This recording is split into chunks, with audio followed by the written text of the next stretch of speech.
Fallout Equestria, Project Horizons. By Somber. Chapter 21, Waterfall. I shall save you. Show yourselves, you dogs. You curs. Huh? There you are, you mangy mutts. It actually seemed like the wasteland, for once, was throwing me a carrot. Sure, we'd lost the whole morning going to Mare only to have to teleport back to evade another monster pony, but then we discovered an alternate route. One that might get us past without having to worry about flying death, or at least not worry so much. And I'd have some pony to get drunk with. Of course, we'd need spark, magic stuff to make the boat run. Charity! I cried as I stormed into the post office. The yellow filly didn't bother looking up from the stack of boxes next to her. No time to deal with you now, Blackjack. I've got to double-check this stuff, and make sure Tarboots didn't swap me those mines for a few boxes of gravel, she said sourly around open, as she scribbled on a notepad. I leapt over the counter in a clear violation of every rule of the Crusaders, and seized Charity's shoulders with my forehooves. Charity, I need spark batteries, and magic cartridges. Now. Or gemstones. I need them right now. Please? Her eyes lit up and rolled thoughtfully, and with a flip of her head she spat out her pen and sent it spinning through the air to land neatly behind her ear. Well, adding in processing costs, and the getting on my nerves tax, I figure I could sell them for. And we're broke, I added. Paying Ditsy and trading for what we'd needed had sapped most of our caps. I grinned as widely as I could, and tried to ignore the feeling of sweat running down the back of my barding. Her smile disappeared. Get out, she declared imperiously. She flicked the pen from behind her ear, caught it in her mouth, and resumed checking her list. I fell to my knees.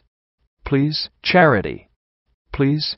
Without the boat, we'll have to walk. If we walk, the monster pony will find us. If she finds us, then I'll feel sorry for her before I kill her. And if I do that, then I'll feel guilty. And if I feel guilty, then I'll whine. Please don't make me whine. I begged as several Crusaders peeked over the counter to watch in amazement. Pew, what are why? She sputtered as I fell on my face and hugged her hoof. Please, Charity. Please, please, pretty, please, please, please, please, please, please. I wailed as I kicked my back hooves. All right. She yelled down at me, yanking her hoof free of my embrace as she blushed. I can't spare one. My eyes grew large. Two? Tears ran down my cheeks as my lip trembled. She let out a grunt of disgust. Oh, just take the whole box, Blackjack. She walked over to a shelf, pulled out a wooden crate, and tossed it to me, 6 glowing spark batteries rattling within.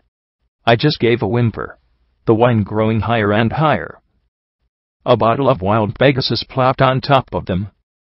Humming and floating the box in front of me, I made my way back towards the bridge, the humming faltering not a bit, when, a few seconds after I got out of the shop, Charity screamed after me, "It's going on YER tab, Blackjack.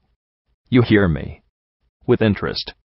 Seahorse used to be an equestrian Navy patrol boat, Oil Can, the rust-coated engineer Mare explained, as she trotted to a hatch in the stern deck, her horn glowing, as she undid the dogs and secured a rag in her curly red mane. Doubt there's anything original on it besides the engine, though. I figure the last 20 years or so we've had to replace everything at least once. She hopped nimbly up into the air and disappeared down through the hatch.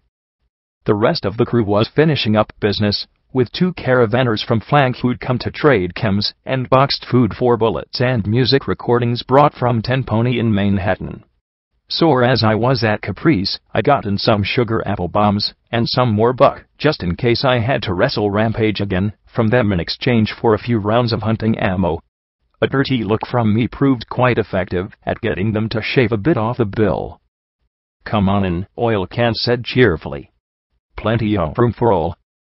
Glory stared into the hole with an audible gulp. I just gave her a friendly nudge on her hip and a smile that would hopefully convince her not to worry about it.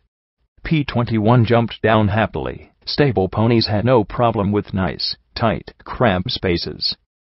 The engine itself was a block of polished brass inset with rubies and emeralds.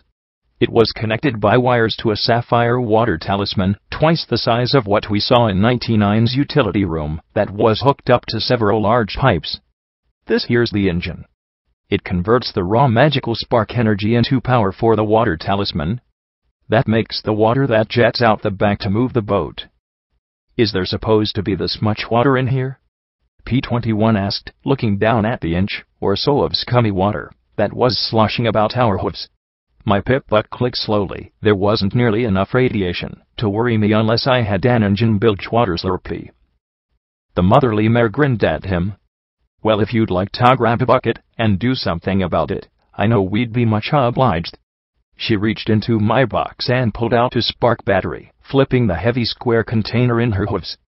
Inside the crystal hovered a red ball of magical energy that shed little waving lines of light. She opened a panel with her mouth and pulled out an empty container, then slid the fresh one into the receptacle. There was a sudden hum as the gems lit up. Of course, for when we don't got spark batteries, we've got a flux converter. She gestured at a circle strung with a spider web of glistening crystal strands. Ain't nearly as efficient. And if that doesn't work? I asked. Well, then why you can get out and push? We've had to do that a few times. P-21 looked at the grease-slathered boards of the exposed inner surface of the hull. I'm just curious why it's made of wood. Do you know what happens when you take a nice metal boat out on the ocean? Pretty soon it's a rusty boat at the bottom of the ocean. Sure, lumber might be a bitch to find, but it's a damn sight easier to get and work, and steel plate. We seal her up with tar and pitch as well as we can, paint her if we can get it, plate the hull if we can manage it, and she's the best damn boat in Equestria. With an interesting captain, P-21 observed dryly. Oil Ken chuckled. Yeah, thrush ain't what most folks expect, but her daddy was 2 buckets shy of a dry hold. Once, we were stuck on a beach off Munayzi Bar, with the stainted sea serpent watching us pass the reef.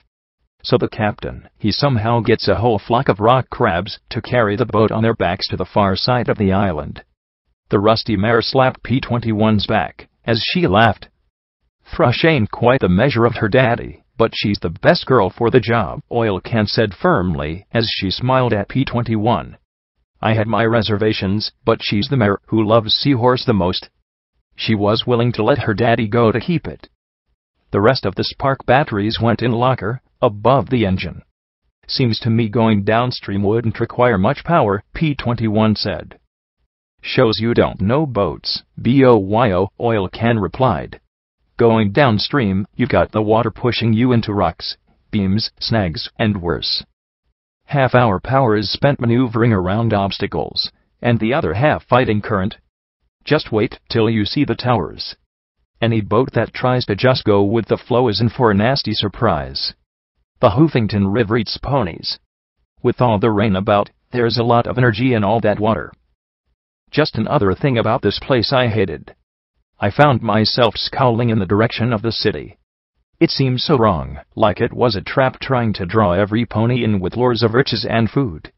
I wondered how many ponies had come to Hoofington and ended up killed by raiders, poisoned by taint or radiation, or sucked dry by innervation fields. The more I thought about it, the more disturbing it became. Even Lacuna's goddess seemed distressed by this place. Hoofington, the city that kills. It had killed ponies when the zebras burned it. Killed zebras, as it made itself the target of the war. And now it killed every pony it lured in. I could almost hear the cards shuffling in my head. Hey, you okay, Blackjack? You've got a shitty look on your face, P-21 asked, giving me a nudge. I had a shitty look. I needed a mirror. Just not a fan of Hoofington, I replied sullenly. Oil Can chuckled as she rubbed her nose with a dirty hoof. Hey. Join the club. I used to live in Friendship City. Nice town. Maybe a touch crowded, but a good place to live, she said as she checked some power cables. One day, her daddy's in port and so damn drunk that the town assigned him a guard so he wouldn't blow something up on accident. He mentions that he needs an engineer. I've got a comfy life ahead of me, but he goes on about the riches, the adventure, the sights, the adventure, the rum, the adventure, the sex. Oh yeah, did he mention adventure? Boyo talked me into bed and then onto his boat. Been a lot of places. But Hoofington's always been the worst. Always has enough treasure to bring you here. Always has enough grief to make you wonder why you came in the first place. Bilgewater got eaten by a river serpent this trip.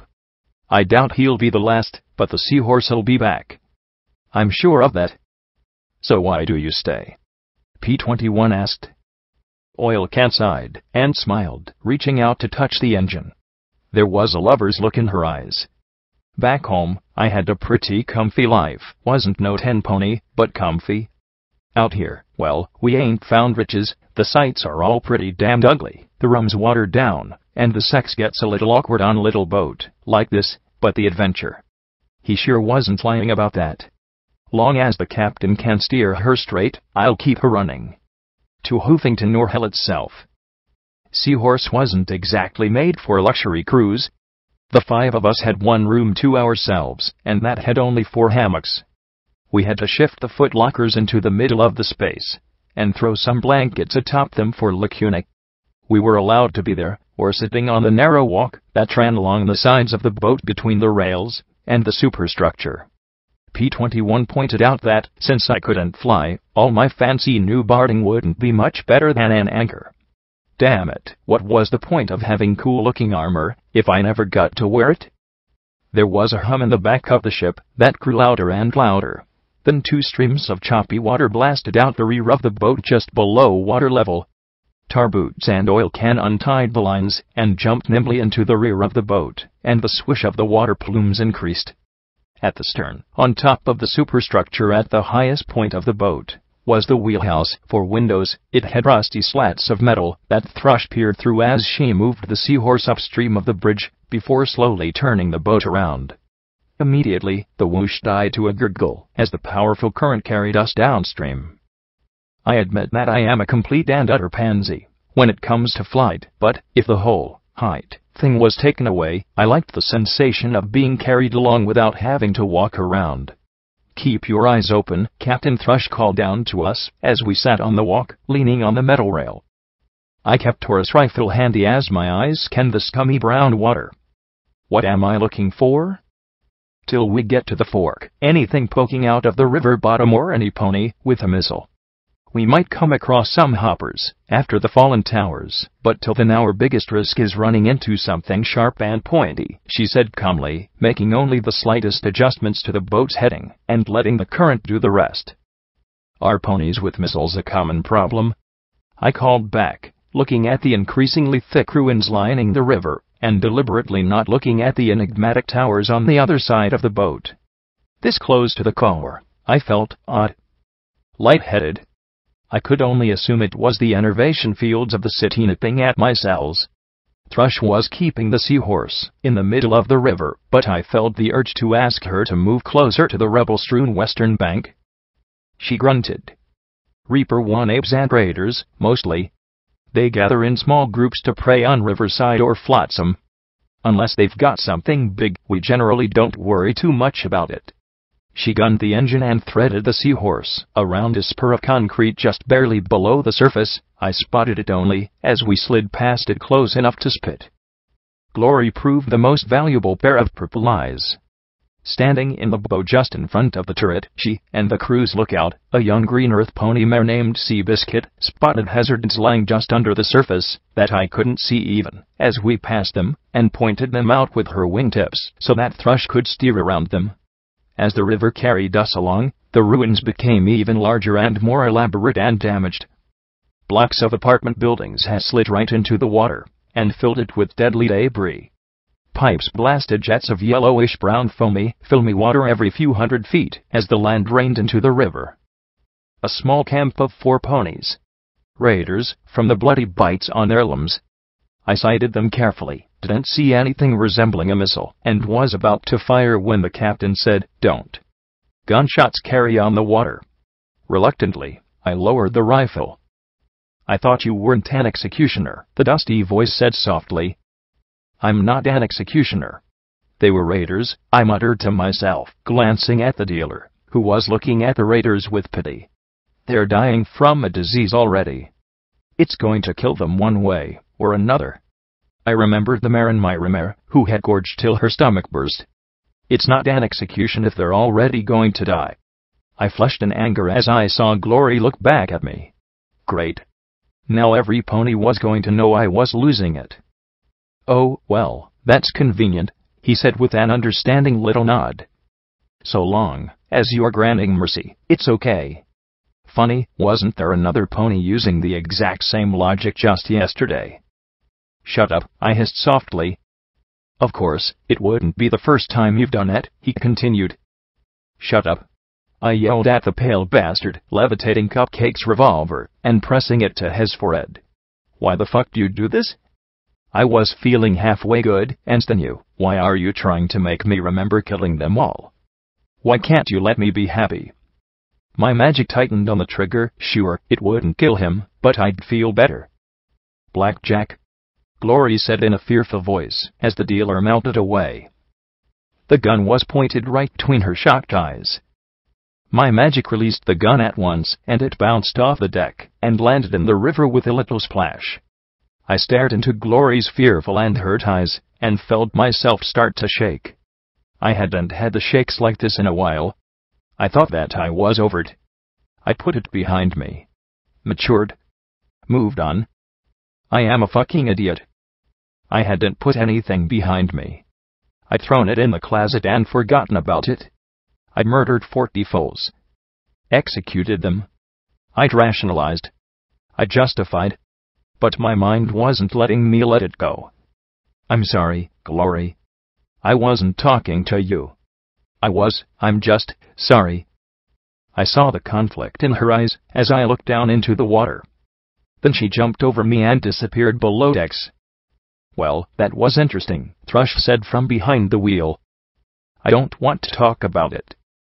She smiled and shook her head. Didn't ask if you did. You don't have to explain to me. I talk to ghosts too, sometimes. Not quite what I was dealing with, at least I hope not. You do? Sure. Dad asking me to shoot him, she replied in a soft, casual voice that made me shiver. Looking back, I probably should have, so it's only fair he gets to haunt me from time to time, right? Sometimes all it takes is 1 second, one wrong action, one little mistake, and something precious is gone for good. All except for the regrets. P-21 had as much affinity for sea travel as I did for the air. He lay with his face in a bucket on the stern deck behind the wheelhouse. Really, I didn't mind the rocking at all. It gave me something to think about besides that my brain was playing nasty tricks on my mind, and I'd almost shot Glory in the face. True, she'd shot me first, but we were way past that. My ears flicked as I heard a distant sound, like a deep breath being drawn continuously. It made my mane begin to itch in apprehension as I looked first at the fire-gutted ruins across the river, and then at the grim walls of the core. What is that? I asked Thrush as I rose to my hooves. Fallen towers, she replied in a soft, grim tone. You ponies better get down inside and tie yourselves in. This is going to be a little rough. Her horn glowed as she lifted a length of rope and started tying herself to the boat. Somehow, I sensed a whole river full of understatement in that as I rose as high as I could, looking for the source of that terrible sound. I heard the others getting below, but I couldn't go hide. I had to see just what we were facing. The captain yelled something at me about breaking the first rule as I staggered forward. Passing the gun turret, I saw Wilkin pulling out the guns. Our eyes met, and I saw the fear in them. This was something bad.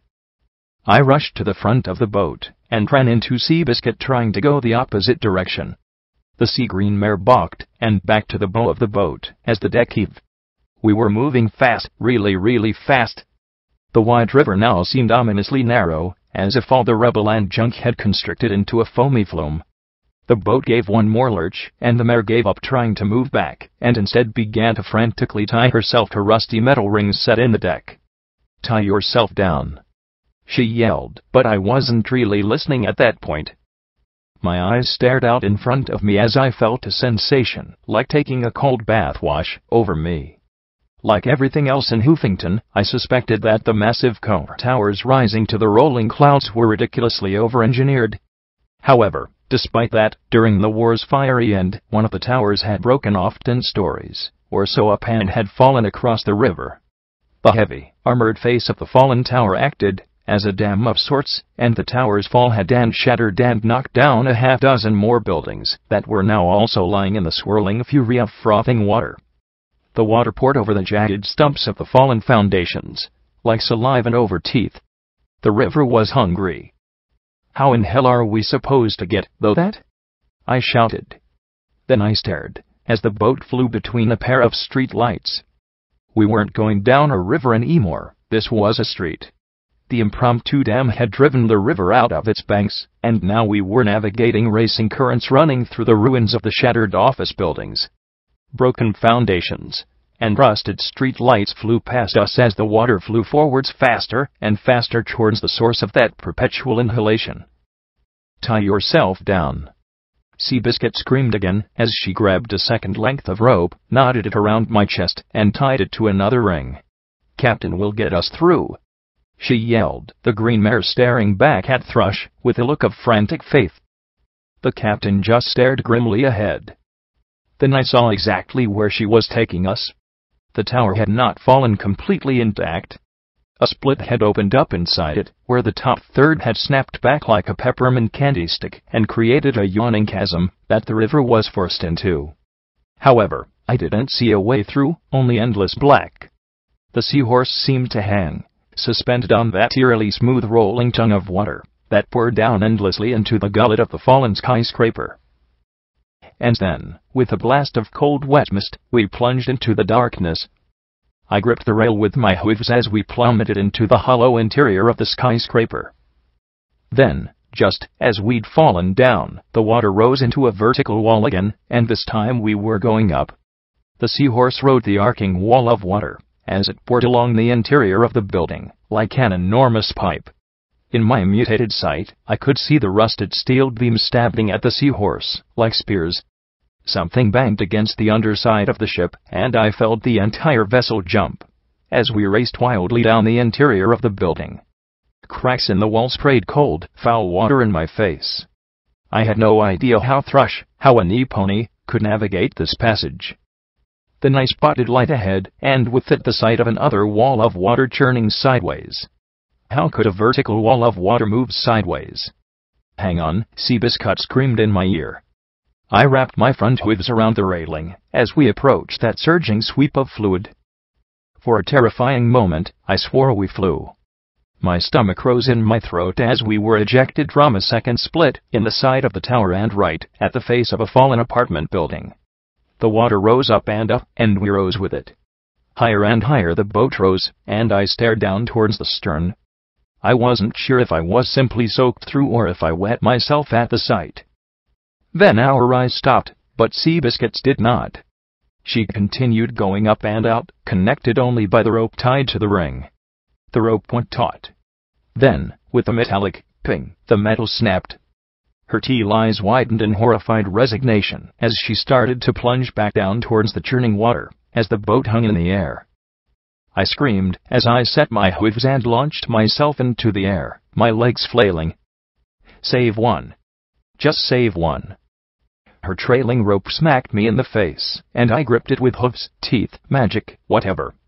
My rope went taut as well, and the ring held as we swung back and crashed into the deck of the Seahorse.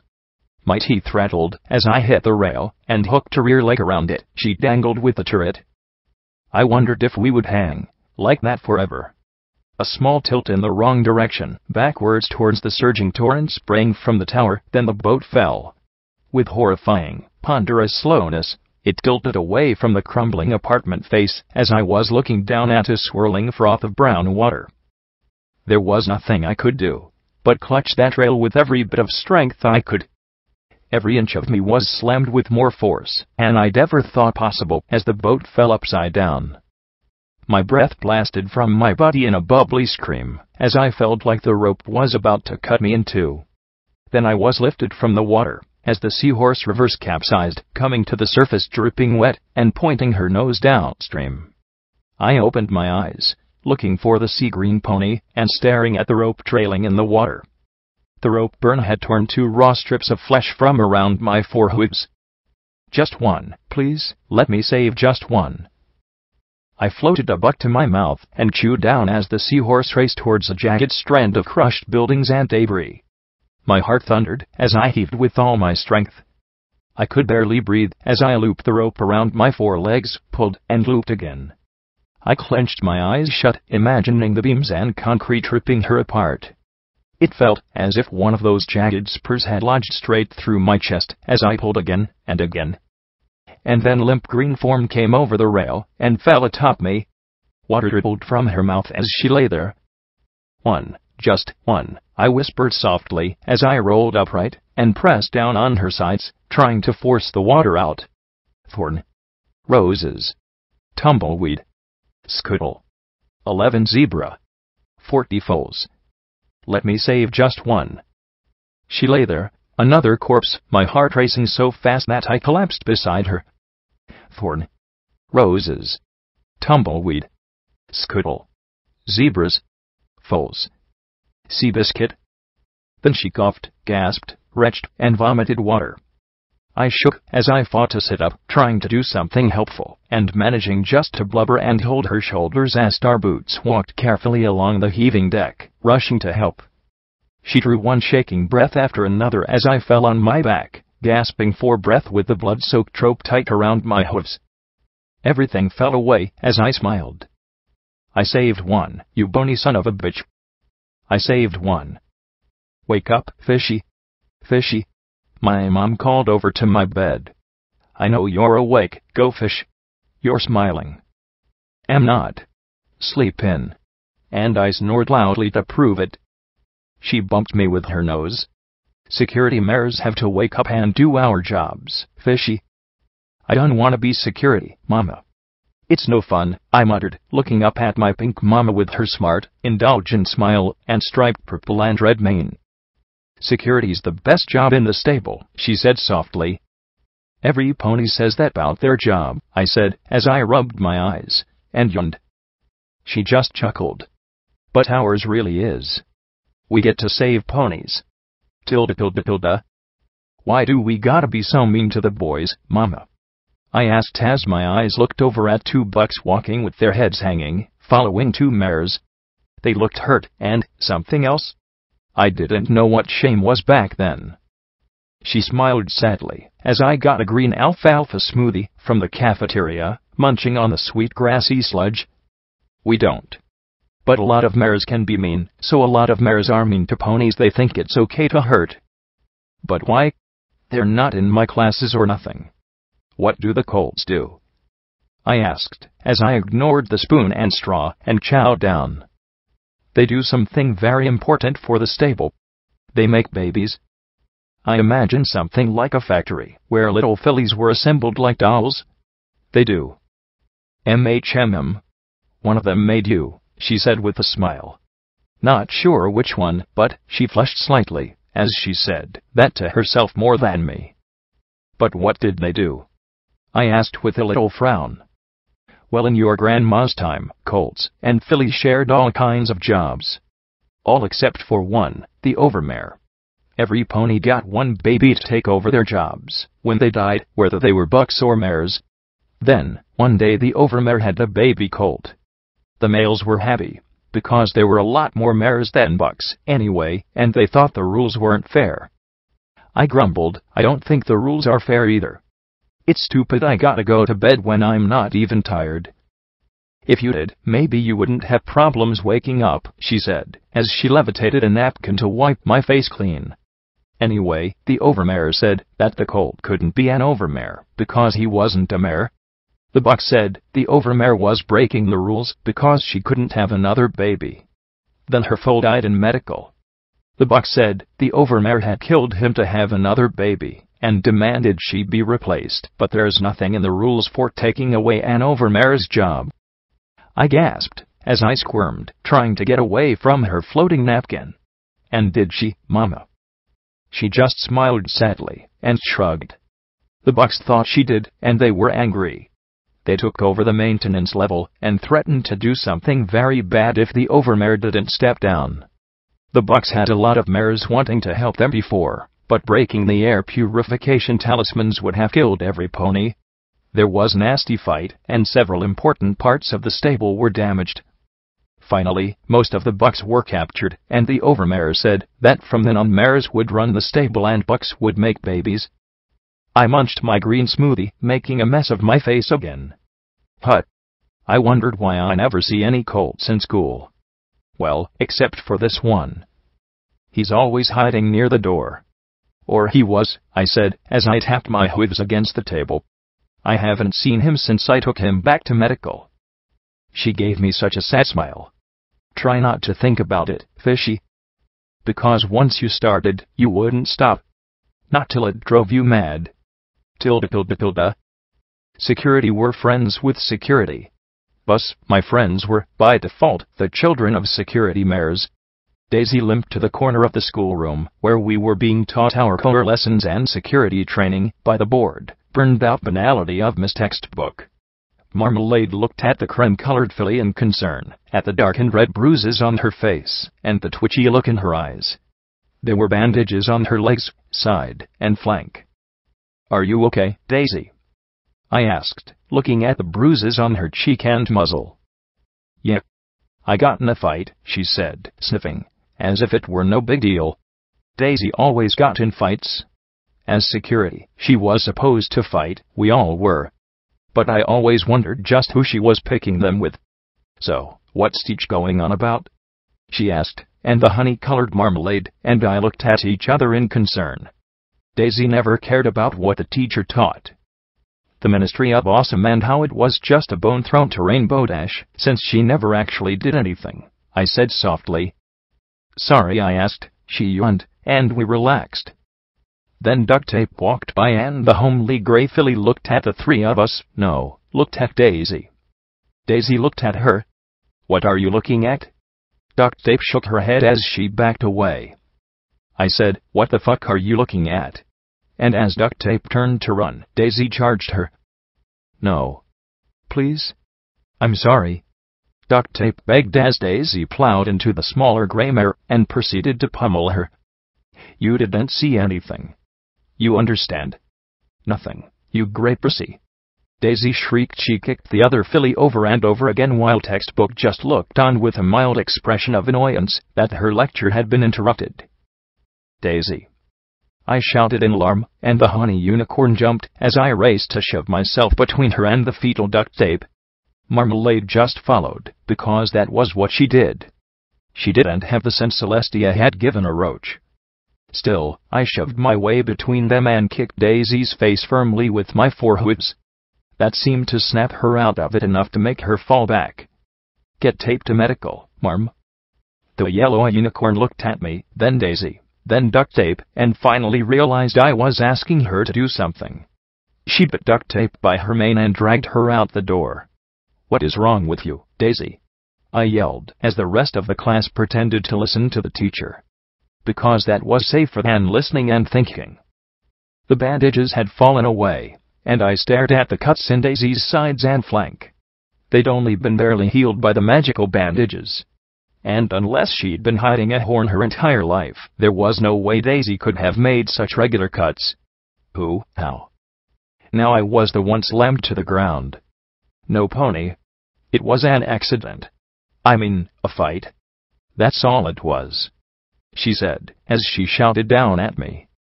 Don't think about it. Don't ask. Don't wonder. Crawl back into my desk and pretend like it never happened. Agree it was a fight, and don't ask who. Agree it was an accident, and don't imagine how. Do that, and she might forget as well. And you'd be friendish. Did your was all I said. All I got out. She knew the question. I knew the answer as she tried to shove every ounce of her pain into me, and she had a whole lot of it to shove. I opened my eyes, feeling the bobbing of the boat, and hearing the sounds of ponies walking above deck. You okay? Glory asked, as I stirred. I feel like I got hit by a boat, I muttered, lying there, and feeling my heart thunder. I felt bruised from horn to hoof. You did get hit by a boat, the captain replied as she leaned on the rear hatch. Didn't I tell you to get below and strap in? The rest of your friends did. You ran right out to the worst place you could. The captain did not look happy about me breaking the first rule. Seabiscuit. Is she okay? I asked, as I looked at the torn skin on my front legs. At least my pip-buck has saved me from some of the burns, but from the pain on my sides, I suspected I was missing hide there too. The captain's look softened. Yeah. So I won't shoot you for breaking the first rule. Besides, she added with a grin, I have to admit, there's no sight like going through fallen towers. I had to agree, I'd be having nightmares about it for a while. I noticed that the captain was also showing raw rope burns and bruises. Normally, I would have waited a few days for the water to subside. The water level was half again as high as it should have been for safe passage, but you folks are in a hurry. Not that much of a hurry, I groaned, momentarily sitting up and regretting it. I fell back into Glory's hooves with a groan. Where are we? How long have I been out? We're in Riverside, just below the falls. That crash did more than just crush both of you, it also busted a seal on the bottom. We can patch it, but it'll just take a while, the captain said. There's not a lot to see here, but you can take a peek around town. It's a finder's village, so it should be safe, ISH. Safe-ish. I like that word. Not quite safe, but in the neighborhood, I muttered sarcastically. I slowly dragged myself to my hooves. Well, get me my barding. Blackjack. Glory said. You just woke up from passing out after having a ship fall on you, and from your pulse you've taken at least another buck. Why don't you just stay here and do something radical, like rest? I took a deep breath as I steadied myself, fighting to keep from hyperventilating. Nice and slow. Calm. Well, Glory, there's 3 reasons why I have to go.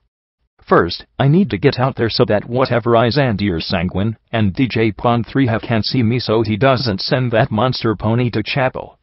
Second, I want to see if there's any pony I can help. Third, and most important of all, I took a moment, looking at her gravely. I really need to go to the bathroom, and I'd rather not hang my fanny off the side of the boat. Glory took one look at me in shock as the captain collapsed with laughter, then seized a pillow and beat me with it till I grabbed my bag and fled outside.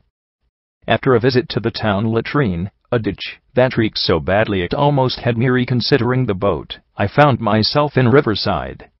The town of 2,000 inhabitants was built in a horseshoe-shaped strip of shops adjacent to the river. One floating dock made of old empty barrels stretched out to a post and the seahorse. The roads north and south were barricaded, and the park in the middle of the village held planter boxes filled with vegetables and waxy green grass. Shops were selling pale sides of smoked fish and slabs of radigator meat, and at one outdoor butcher shop I saw 2 ponies cutting and chopping up an enormous frog. Despite the town's size, I got the impression that it had once seen better days. There were apartments above the repurposed stores that now had busted windows and were boarded shut. One shop had only some scrap metal, electronics, and 9mm ammo. I couldn't see any signs of families. There was a terrible sense that, at any moment, the last occupants would just fade away, leaving Riverside just another ruin. What happened here? I muttered as I looked at the ponies moving like ghosts around the almost empty shops. Same thing that's happening everywhere, miss, an old unicorn mare said as she mended a fishing net. I had to question the sense of any pony who ate anything out of that river. Slowly, I walked to her and started as I realized that she was blind. Her milky eyes stared out at me as her hooves skillfully felt out the tears, and her horn mended them. Blackjack. Fishy, she replied. Now that made me feel all kinds of strange and alarmed. What? How did you know? My name. It's Fishy. Granny Fishy. Nice to meet you, she said with a soft chuckle. Oh. I sat down across from her. What do you mean, the same thing happening everywhere? Riverside used to be a nice village. We were smack in the middle of the west side ruins. There was plenty to pick out of the countryside. food, safety.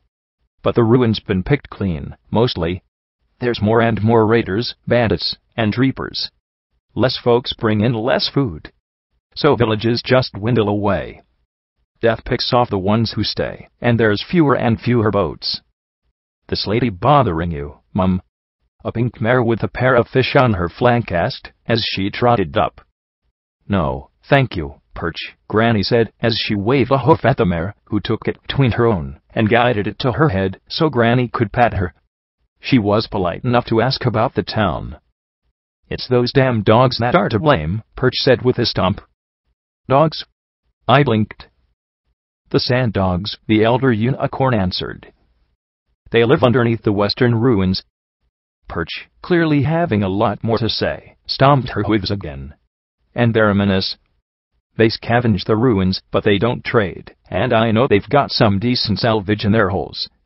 They've got some weird cybernetics that make them too tough for most traders and bandits, so we have to deal with them instead. Now, that's enough, Perch. Times are tough enough without making things harder for some folks who don't deserve it, Granny said firmly to the younger mare. But the pink pony wasn't listening. You want to help? She said to me. Go down to the riverside station of the Sunset Line, shoot every one of them, and open up the tunnels for scavenging. That'll turn this place around, no sweat, she said, as she lifted up one of Granny's nets and sulked towards the river. The blind elder mare just sighed as she ran her hooves over the netting. Please, do not mind her. She is just desperate to save the home she knows, Granny Fishy said, as she tugged the nets with her horn and hoofs.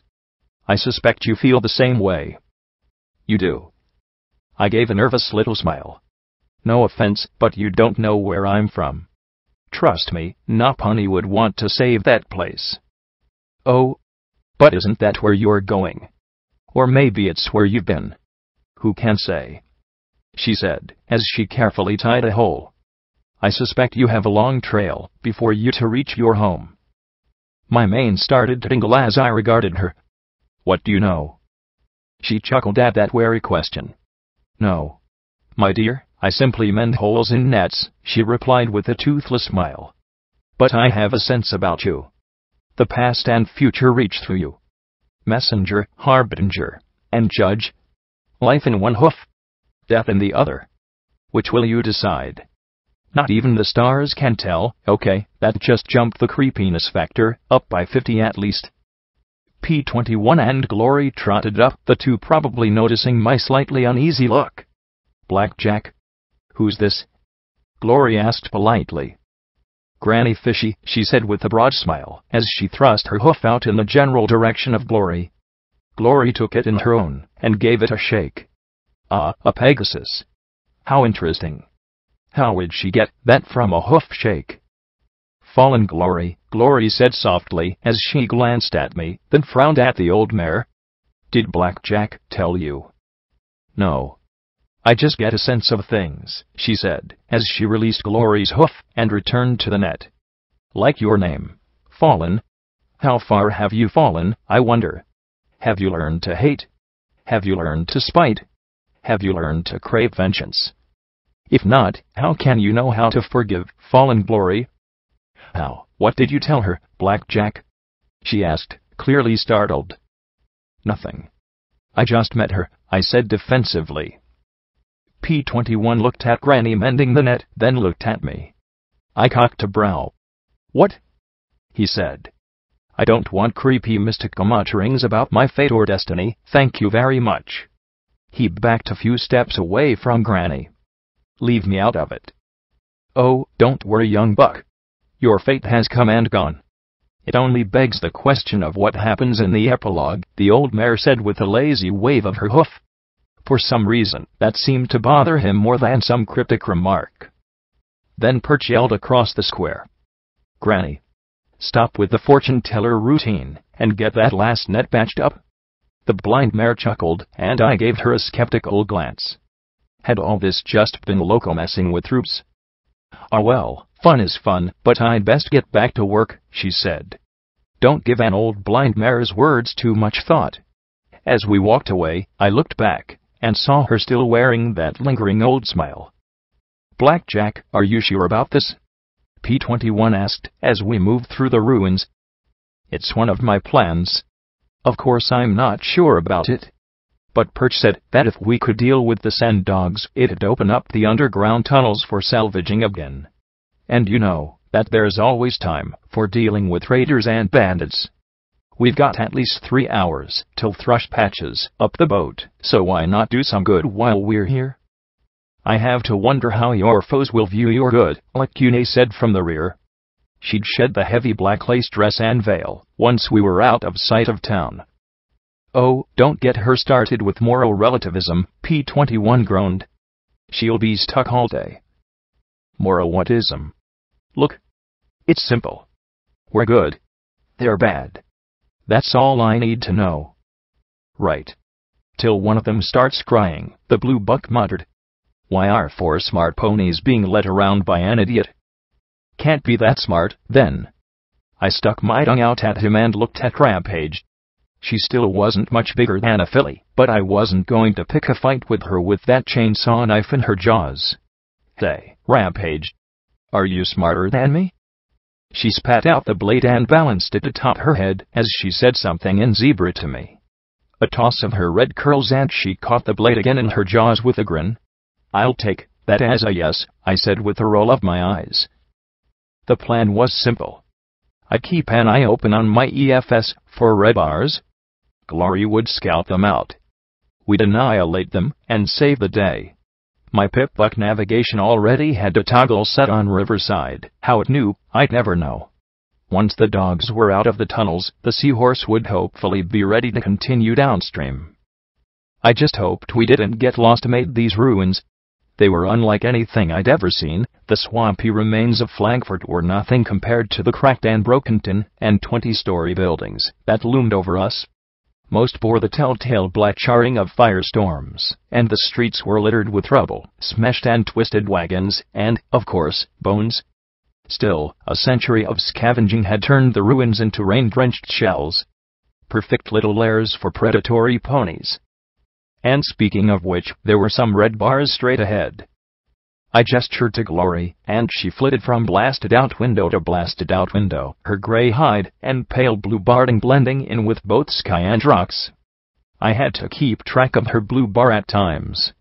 She scouted the hostels and returned. About 9 or 10, some in an old store right around the corner, and the others in a coffee shop across the street. They've got a sniper on the 3rd floor.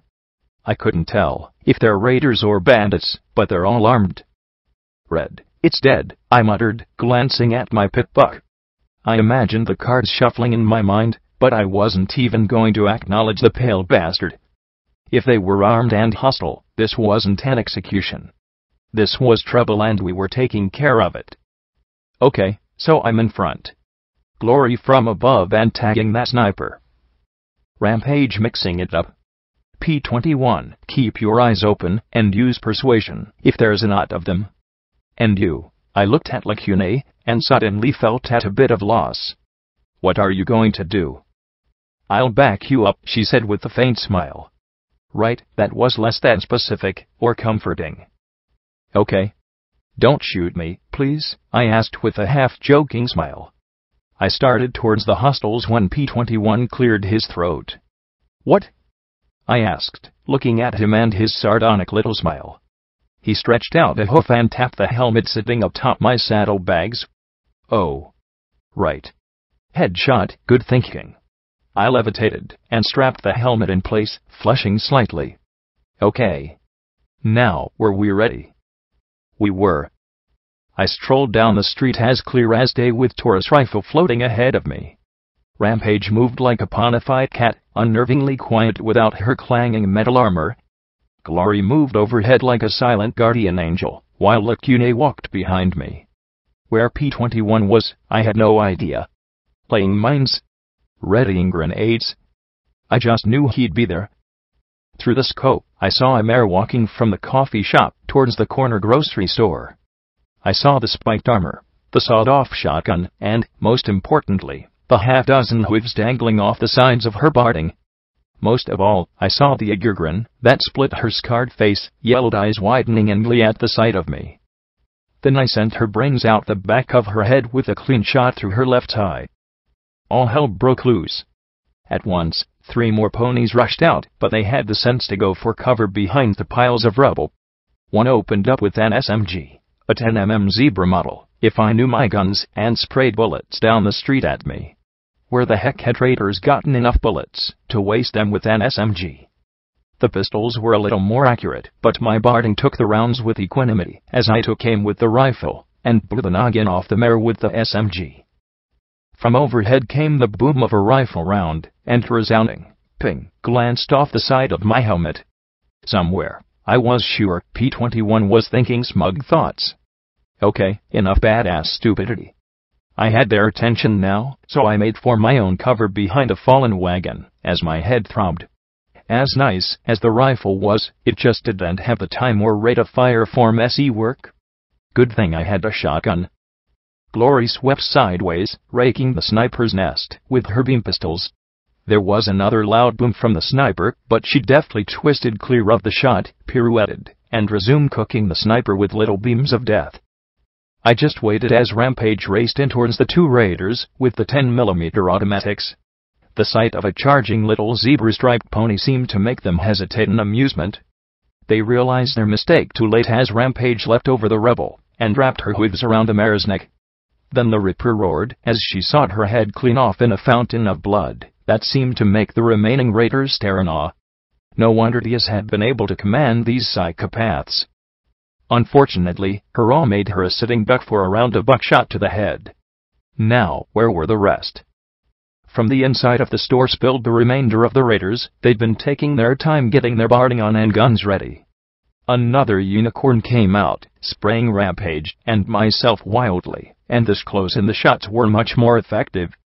I slipped into SATS to plant 2 neat blasts in her head, then fired 2 more into the milling raiders behind her. Rampage jumped right over the fallen unicorn and slid down a sheet of blood to saw and kick wildly at the limbs of the raiders as I fired off 2 more shots and then reloaded as fast as my horn could manage. Then, from the coffee shop behind me came the purr of a minigun motor. Instantly, my ass began to vibrate as the stream of shots started to chew through my barding. The 5mm rounds lacked individual punch, but I knew that in seconds those individual rounds would add up to a very holy blackjack. Raiders behind me. Raiders in front of me. Not good. There was a soft thump, and a moment later the raider with the minigun was enveloped in a blast that tore off their head and all 4 limbs. What was left collapsed in a bloody heap that tried for a few seconds. As 2 more came rushing to the door, P-21 emerged like a blue ghost, bit the stem off of a frag grenade, and tossed it through. A second explosion, and 2 more red bars vanished. With Rampage already raising havoc inside, I charged in through the door, and proceeded to paint the raiders with lead. One had heavy metal armor, but no helmet. SATS allowed the buckshot to render his head into paste. When the gun was empty, I tossed it into my sling rather than waste time reloading, then grabbed the fallen unicorn's 10mm SMG. One raider was taking aim with a hunting rifle. In a second, I unloaded the 25 bullets left in the clip into him. His rifle shot still hurt like hell. And then, like that, it was over. There was 1 red bar in the back of the grocery store, but I didn't see a target. Back room? Unconscious? I'd find out, I supposed. Lacune walked calmly behind me, her hooves avoiding stepping in the blood. Watch out. There's 1 more in the back. I looked at the carcasses put on display. Odd that so many of them were striped. They must have ambushed a zebra tribe nearby. It explained all the 10mm ammo. The guts dangled like garlands over the shelves. I moved towards the rear door that I guessed led into the stockroom. I paused, and noticed a forlorn bottle of sparkle cola sitting in the dead refrigerator. I floated it out, popped the top, pocketed the cap, and took a drink, then continued to the door with the bottle floating on one side, and the gun on the other. Carefully, I swung the door open, ready to pop SATS, and end the hustle. This was an nursery. I saw the foals lying together inside some kind of pen next to a roll-up metal door. My mutant eyes picked out the shapes, one of them shaking, and sobbing, and rocking amid all the rest. "Hey, it's okay," I said softly, as I put the gun away. She was clutching a little ball to her chest as she sniffled and hiccuped. "You're safe now." Then she looked at me. She giggled, her scarred lips slashed all the way to her ears as she raised her ball and bit off the stem. I just stood there as she threw it at me from the heap of dead fillies and colts. I couldn't move.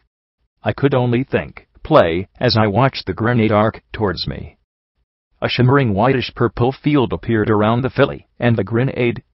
The explosive hit it and bounced back just before the fuse ran out. The room shook, part of the roll-up door blew out, and I just stood there looking in a daze at the pulp pile of ponies. A voice whispered in my head, "I told you I'd have your back." The raiders had a surprising collection of firearms and explosives, something we helped ourselves to. Despite myself, I kept a pair of the 10mm SMGs and collected as many 30-round clips as I could. Glory looted the sniper's nest on the 3rd floor and brought locked ammo containers down for P-21 and myself to open. Rampage was munching down in the raiders' stores. I really hoped she was keeping it to identifiable food and skirting cannibalism, but she was a growing girl. Literally, I thought she looked as if she'd added half an inch since we left Riverside. I made sure to grab some extra cans for later. We heaped up the raiders in the middle of the street, and P-21 tossed into incendiary grenades. With 2 soft whomps, the raiders began to cook in the magical magenta flame. The real surprise was Lacune picking up the minigun with her magic and turning it over curiously.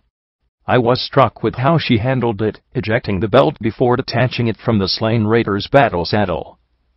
She tested the motor, rotating the barrels slowly as she maneuvered the massive weapon with shocking grace. She kept the weapon pointed towards the ground as she examined it closely. She knew guns. "Is there something you need?" she asked quietly as she noticed me watching her. I just didn't expect the goddess to be into guns. "More than a few who have joined the goddess know about guns," she said patiently, but there was a strange scornful undertone in the telepathic voice. "The goddess, of course, knows that guns are weak and worthless compared to raw magic. What are bombs and missiles to the energy of the cosmos itself?" she asked, as she turned the weapon over again, pointing it down the street. "I had no idea how you aimed a minigun." "You disagree?" "One of the few who can. The goddess is quite disgusted with me for even handling such a weapon," she said calmly as her magic lifted the heavy ammo drum from the battle saddle and slid it underneath the weapon, connecting the belt once more. "There is a certain destructive elegance in it, however. They are tools of war crafted with care and skill." I noticed her magic had no difficulty at all handling the weapon and ammo. I doubted I'd even be able to carry it. "So now you have a bigger horn and a bigger gun," I grunted softly. A long regretful sigh drifted through my mind. "Perhaps, but you have friends, Blackjack." "Are you saying that the goddess doesn't have friends?" I asked, scratching my head. She slowly shook her head in a negative. I gave a confused smile. "Wait, I thought all you alicorns were connected, right?" She gave a single nod. "Why would the goddess want friends if you're, well, all together?" "Just because we're bonded doesn't mean we like each other," she said as she pointed the minigun down the street and narrowed her eyes. The motor whirred, and a spear of fire and lead lanced out to chew through the rusted side of the wagon. Her eyes relaxed as the gun whirred down. "Sometimes, I think the goddess desires friends more than anything else in the wasteland. She simply can't admit it. There's nothing that says, 'Welcome, we have milk and cookies.' Quite like a welcome mat that really did bear the words, 'Welcome, we have milk and cookies.'" So it was somewhat understandable that, standing in front of the Riverside subway station, I felt a distinct sense of unease nibbling at my mane. I looked at the welcome mat sitting in front of the only unbarricaded door to the subway. "Well, should we knock?" I muttered as I stepped closer to the door. Beep. Beep. Beep. I jumped back just as a cone of shrapnel blasted up from the covered landmine. Right. No knocking. That might count as a doorbell, though. Carefully, I gripped the door with my magic, imagining a canine Deus rushing out at me screaming, "Cunt." Nothing, however. "Maybe I should go first," P-21 said, as he looked at the black doorway. Emergency lighting flickered in the depths. and try not to touch anything," he said, as he dug through his saddlebags and took out a pair of wire cutters. He knelt in the doorway, and there was a metallic snip as he cut a tripwire strung across it. He stepped cautiously through and past two rigged single-shot shotguns. I snagged the box of 12-gauge shells as I followed close behind him. The subway was a nightmare of tangled junk and debris, with one path snaking back and forth through it. There were 2 mines half hidden on the edges of the trail, but P-21 walked with extraordinary cautiousness. I almost made him put on my barding. I might survive 1 mine, but he certainly wouldn't. He froze at a dingy bucket. "Blackjack, could you please turn that to face me?" he said softly. I slowly rotated the mouth of the bucket to face us, swallowing at the mine within. Calmly, he stretched forward and tagged the disarmed dab with his hoof. "Thank you." My respect for him rose even more. "How did you know?" I asked. He gave me a sardonic look. I thought, if I wanted to kill a mare stomping at the front of a row of ponies, what would I hide a mine inside, so she'd kick the bucket? Glory gave a nervous little laugh. The pair of us looked back at her and she blinked. "Oh, that wasn't a joke." "Yes, Glory, it was a joke. It just wasn't very funny." "Why don't I just trot ahead and set 'em all off?" "It's not like they can kill me," Rampage suggested with a cocky little cant of her head. "Because if you miss one, then we get blown up anyway," P-21 replied, as he continued his crawl. We reached the turnstile, and P-21 started to push through when he froze. "Glory, can you fly over this and check the far side?" The little gray Pegasus nimbly flew over the top and landed behind the gate. "Don't push through that. There's a gas tank and a grenade."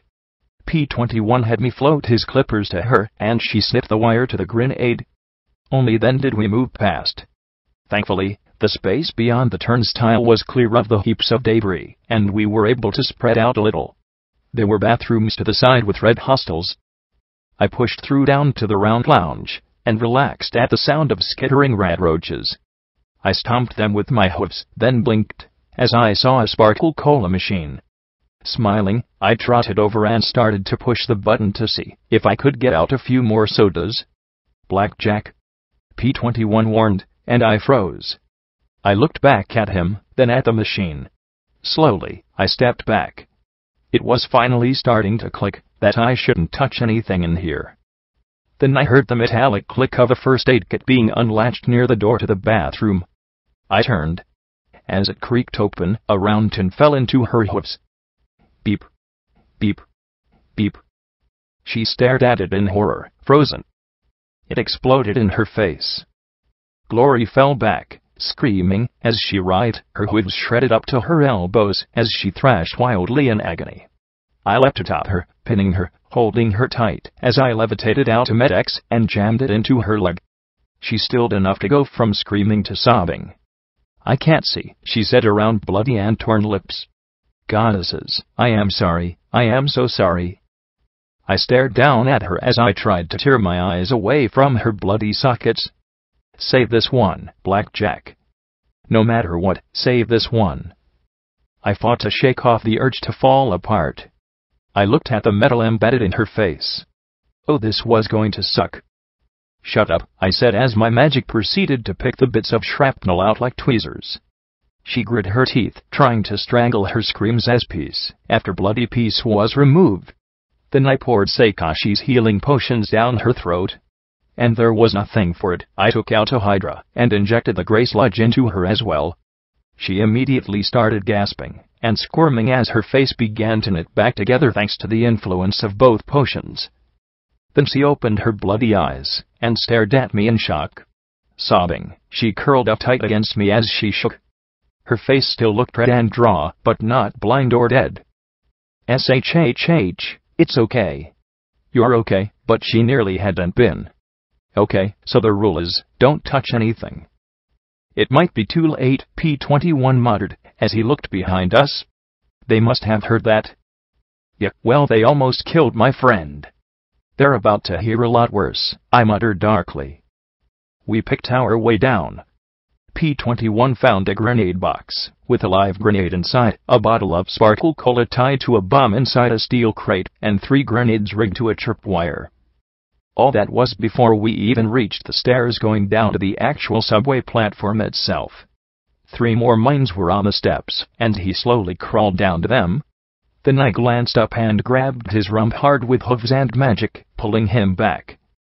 "Stop," I said sharply, as I looked directly above him. 3 little amber lights were shining on the roof just above his head. If there had been a beeping, who would have looked up? And then I felt him shaking in my hooves.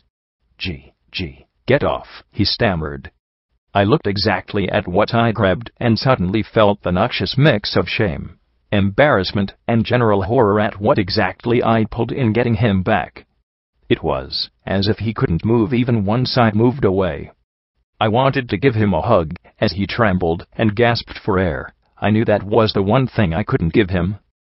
"I'm sorry, P-21, it was an accident," I muttered. I know, he said, before pressing his trembling lips together, as he walked away from us. "Just give me a second," he said, as he walked back towards the bathrooms. "Blackjack," Rampage said in a tone mixing impressed with scandal. "It was an accident," I sputtered, as I blushed furiously. I hadn't meant to grab that with my magic. He was about to get blown up. I stood and started towards the bathroom. "I got to go apologize." "Phew," Rampage said firmly, as she stepped in my path. "Need to disarm those mines, while some pony with a lot less history, a lot more annoyance, and a lot more regeneration talks to him." "Okay." I stared at her in shock as she turned away, looking at the teddy bear on her flank as she disappeared down towards the bathroom. I frowned and snuck to the door as well. I wasn't going to allow a repeat of Thorn. I'd bury her alive if I had to. "Go away, Rampage," he said in that short-breathed voice. "I'm not in the mood to talk about it, especially with you."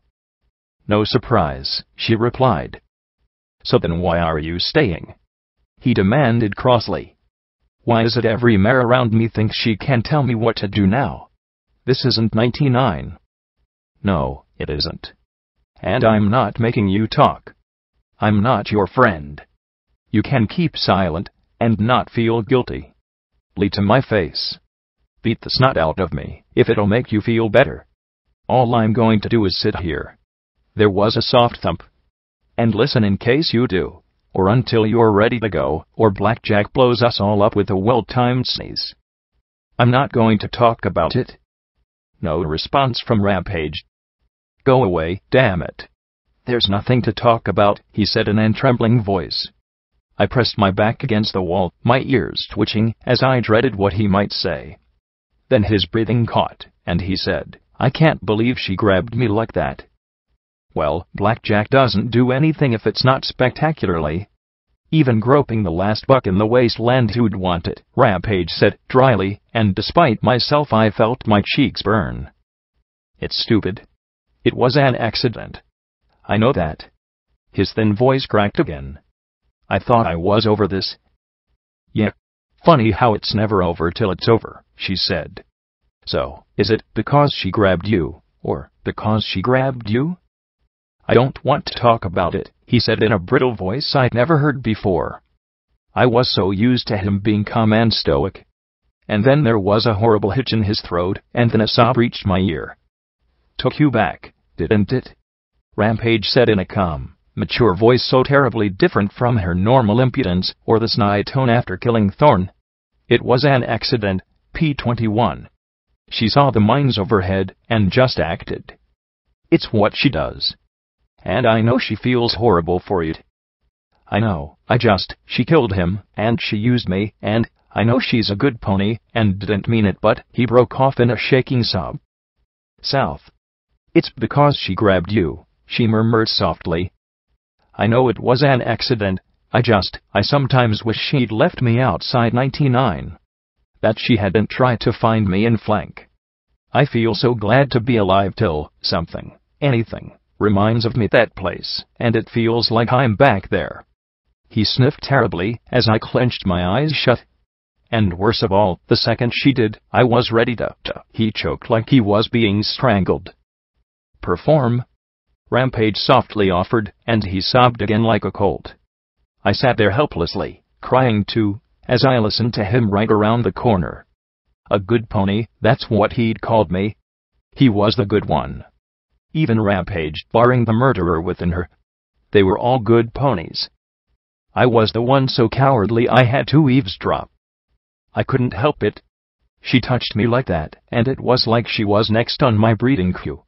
Everything I felt and thought and wanted was just gone. She touched me like that, and I was back there again. He gave a hysterical half-cry, half-laugh. You want to know what I thought? What I really thought? I hope she likes it. That's what I thought.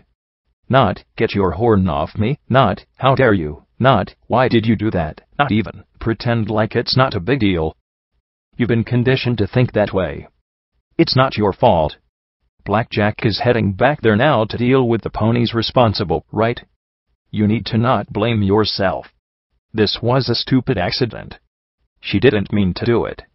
You didn't mean to react as you did. Neither of you is to blame. She took a deep breath.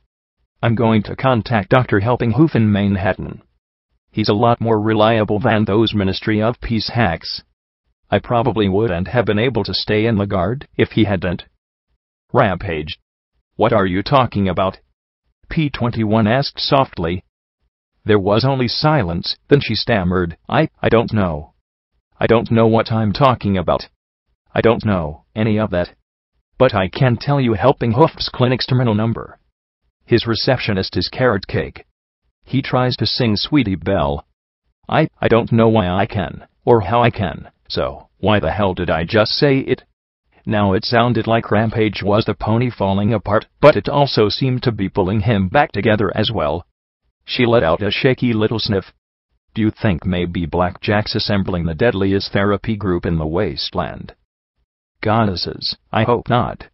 Blackjack the therapist, we're really doomed. Then he paused. Do you know, I haven't heard anything explode in a while. You don't suppose she's listening to us right now, do you? Come on. Even Blackjack wouldn't be that dumb. I grimaced, rose to my hooves, and tried to sneak away, as I blushed shamefully. I needed to find a hole and bury myself till I sprouted some new brains. They grew like mushrooms, right? Keep them in the dark and feed them shit. Maybe smarts grew the same way. Unfortunately, I was so occupied by thoughts of fungal brains that I kicked an empty sparkle cola bottle. Blackjack! The two shouted indignantly as I ran, but afterwards there was laughter too. Maybe there was also some hope. Okay. What kind of sick creature traps a baby carriage? Glory asked loudly, blatantly deflecting every trace of awkwardness off of my screw up on the stairs. The baby carriage trap had been extremely effective, using a baby's cry. Only a reflexive telekinetic shove by me had pushed it down into the gap between the platforms before it exploded. A second later, and only Rampage would have been walking out of here. Smart ones. It almost got all of us, P-21 muttered, as we looked around the subway platform. And we also know that Perch was right, these sand dogs are sitting right on top of a treasure trove of salvage, to be able to set up traps like this. So where are they? They have to know we're here, I muttered. This subway station was clearly a home, or den, of some sort. There were beds set up in the subway trains. A table with some recently opened cans of food on it. A radio playing DJ Pond 3, of all things. Were they out scavenging? Raiding? Lying in wait? I walked over to a table and looked at some busted open energy cartridges. There was also a small smattering of ruby flakes. My eyes scanned the room, but my EFS came up blank. I trotted to a door marked Maintenance Access on the far side of the room. There was a blue bar inside. Hello. Is a knee pony there? Then I remembered that we weren't looking for ponies. The maintenance space was filled with electronics and strange mechanical devices. The opening door brushed against strange metallic limbs hanging from racks over workbenches that rattled against one another. I looked at the tools set neatly in order. On one workbench sat empty sparkle cola bottles that held a small stash of emeralds, rubies, and even some diamonds. One corner had a bed and filthy blanket covering it. I had to admit, I was tempted to take everything that wasn't nailed down. For some reason, some pony had taken a small plush rarity unicorn toy and had turned it into a pincushion. It didn't look like there was much of a need for needles in a workshop like this. There was a little sign above it, "No whining." The wall by the bed was covered by papers.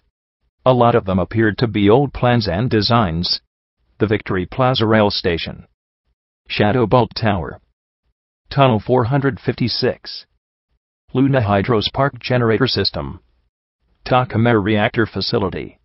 All of them were stamped, Ministry of Wartime Technology, Classified, Ministry of Arcane Sciences, Top Secret, or Ministry of Morale, Forever. Here and there were photographs of a trio of dogs. One showed them dressed in army fatigues similar to that of Macintosh's Marauders, and armed with energy weapons and a lot of explosives. They were grinning while behind them smoked numerous craters. Another one showed the three standing in the middle of a half-buried ruin, bizarre and disturbing spirals carved in the walls and doors. A third, this one grainy and black and white, showed a valley that possessed a stark kind of beauty to it. There were a few more here, and there of individual dogs, and I was surprised by the sight of the dogs in some sort of eating contest with Twist, while Vanity looked on in disgust. The picture next to it had Twist sprawled out in defeat. The other interesting thing were the newspapers. Ministry of Arcane Sciences declares Pleasant Valley Relocation Act. Diamond dogs to be moved to appointed land outside Appalachia. Ministry Mare Twilight Sparkle invoked eminent domain to appropriate the Pleasant Valley Mine Works and has started eviction processes for the current inhabitants, being known collectively as Diamond Dogs. Although the natives protested the relocation extensively, Princess Luna granted the royal decree and dispatched members of the newly reformed Equestrian army to maintain peace in Pleasant Valley and surrounding communities, like Colony. Twilight Sparkle said that she sympathizes with the Diamond Dogs, but that the needs of Equestria must take priority. Pleasant Valley is being designated a critical MAS research facility for the testing and implementation of radical and potentially hazardous spells, as well as a high-risk storage area for any potential byproducts. She assures the Diamond Dogs that the new community for the Diamond Dogs will be founded elsewhere in Equestria. Another article caught my eye, Trail of Broken Diamonds. Military units supervised the relocation of the Diamond Dogs from Pleasant Valley this week to a temporary holding camp near Appalachia. Units from the 1st Regiment were deployed from Hoofington and the 99th from Philadelphia to ensure that the Diamond Dog removal went smoothly. Despite their apparent submission, several Diamond Dogs made a futile and savage attack on the Ministry Mare Twilight Sparkle. Their attack was foiled by a handful of troopers led by Big Macintosh of Ponyville, who quickly came to the rescue of Miss Sparkle and were able to subdue the attackers without casualties. Some critics have dubbed the relocation the Trail of Broken Diamonds, citing the unprecedented move to force non-ponies from their homes. Legal experts have pointed out that Diamond Dogs, being non-citizens of Equestria, are not protected under law. Ministry Mare Rarity was quoted saying, "Oh, don't worry about those things. They're not like ponies, or even zebras. As long as there are some gems for them to dig up, they'll be perfectly fine. Well, except for the breath, and the fleas, and their nails. Oh, and don't get me started on their manners." Critics of the plan have pointed out the region set aside lacks sufficient clean food and water for the Diamond Dog population, and speculate they will try to return to their homes in Pleasant Valley. I looked at the picture of a very relieved and slightly mussed Twilight Sparkle shaking the hoof of a slightly flustered Big Macintosh. Behind them were 2 rows of canine creatures walking away and carrying bags and sacks, or pulling wagons. Pegasi flew overhead with their guns trained on the canine creatures. Off to the side, Applesnack, Doof, and Twist were pinning 3 canines, while Vanity tied them up. Hoofington, Golden Blood to welcome Diamond Dog workers for reconstruction, and beneath it, Golden Blood unfit for position. I saw one of the 3 from the second photograph shaking the hoof of a pale, sickly-looking unicorn. The canine, his vest stripped and patched, hardly looked happy about the deal. To be honest, neither did the unicorn. Golden Blood, once famous for his stirring, Hoofington Rises speech prior to his collapse on the ruins of City Hall, has arranged for several of the strange diamond dog beings to be permitted to aid in reconstruction efforts. The reconstruction effort has stalled due notably to the fact that ponies are absolutely lousy with digging. Diamond dogs possess a capability to dig that far exceed what we can accomplish with sweat and magic alone. Employing diamond dogs is the difference between having Hoofington completed in 3 years, or 30. A Hoofington native, Golden Blood, has received increased criticism for diverting substantial resources to the reconstruction effort, and has drawn the ire of aristocrats across Equestria for proposed taxes to pay for the war. His recent comments about ending the war at any cost has drawn many to question his commitment to serving Princess Luna and the kingdom. Others question his physical soundness after his injuries. I heard the faintest sniff from beneath the bed, breaking me away from the article. Who hides under a bed? I knew who. Come on out, I said as softly as possible. I won't hurt you. It took about a minute before she emerged. I'd seen the sand dogs in Mariponi's memory, and in the pictures, but I had to admit that there was something distinctly creepy about the strange upright build of the being. Its arms hung down almost to its knees when fully upright, but nearly reached the ground as it slouched forward before me. A wet black nose sniffed constantly, as she, unless diamond dog colts were in the habit of wearing dirty dresses, kept her eyes low. I was shaken by how thin she looked, but then, she hadn't had a stable feeding her 3 recycled square meals a day. Hungry? That got her looking at me, at least for 3 seconds. I fished around in my bag and came up with some cans of cram. Personally, I wasn't convinced it was meat, but I wasn't going to eat rat meat to find out. However, she recognized the can at once. I tried pulling on the tab, but it snapped off and I was left staring at it stupidly. Damn. I can't open it, Pony, she said, holding out her hand, her other forelimb ended in a stub just below the wrist. I looked at her sheared-off stump, then nodded and floated the can to her. She sat on the bed and braced it between her knees, her remaining claws ripping the lid off the square can as easily as tearing tin foil. She wasted no time bringing it to her lips and chowing down as quickly as she could. I feared she might choke, but she finally ate the last bit of salty pink meat and licked the inside clean. She still looked wary. Are you going to make us leave? Was I? An hour ago. Sure. Why not? Help Riverside out by clearing out traitors and sand dogs. Now. No. No, I'm not. For some reason, that made her shake as she backed away from me on the bed with a whimper. Please don't kill me, she whimpered softly. What? And that was as far as I got as a powerful hydraulic limb closed around my throat and lifted me from my hooves. I looked around at Noth, the magical cloak hiding him crackled away before my eyes. I stared at another, canine, though this pale gray creature seemed more machine than flesh. The green eyes were quite sharp, though, as they glared at me like a balefire blast. Go away, Pony. This is our home now. You leave, or die. From the malice in his eyes, it was fairly clear he definitely preferred the latter. Metal teeth gleamed from within old graying gums, as an acrid reek made my eyes roll. He wore a faded and frayed collar studded with pale rhinestones, and there was a weather dog tag that read, Rover. My first instinct was to try and blow his face off with magic bullets, but I took in how much metal he had on his skull. My magic had lousy armor penetration, and I could tell he could pop my head like a can of cram if I didn't kill him. I don't want to fight you. For some reason, the statement just seemed to piss him off more. Oh, then you want us to leave? Or you wish us to dig? Or fight? Or experiment on us? Or you just wish to whine at us? He snarled as I dangled from his grip. Why not, ponies, just leave us alone? I will. I didn't know. I'll take my friends and go. I don't want to kill you, I replied, and I really didn't want to die. Somehow, he looked sour about that, but given how hungry he looked, I was glad he wasn't adding Pony to the menu. He carried me out into the subway platform, where more dogs were appearing from holes, in the tracks, ceiling, and, for some, thin air. A few clearly had some sort of cloaking talisman built into their cybernetics. P-21 and Rampage were both pinned down physically, and Glory, who'd flown up to a vent in the ceiling, was kept pinned by small arms fire.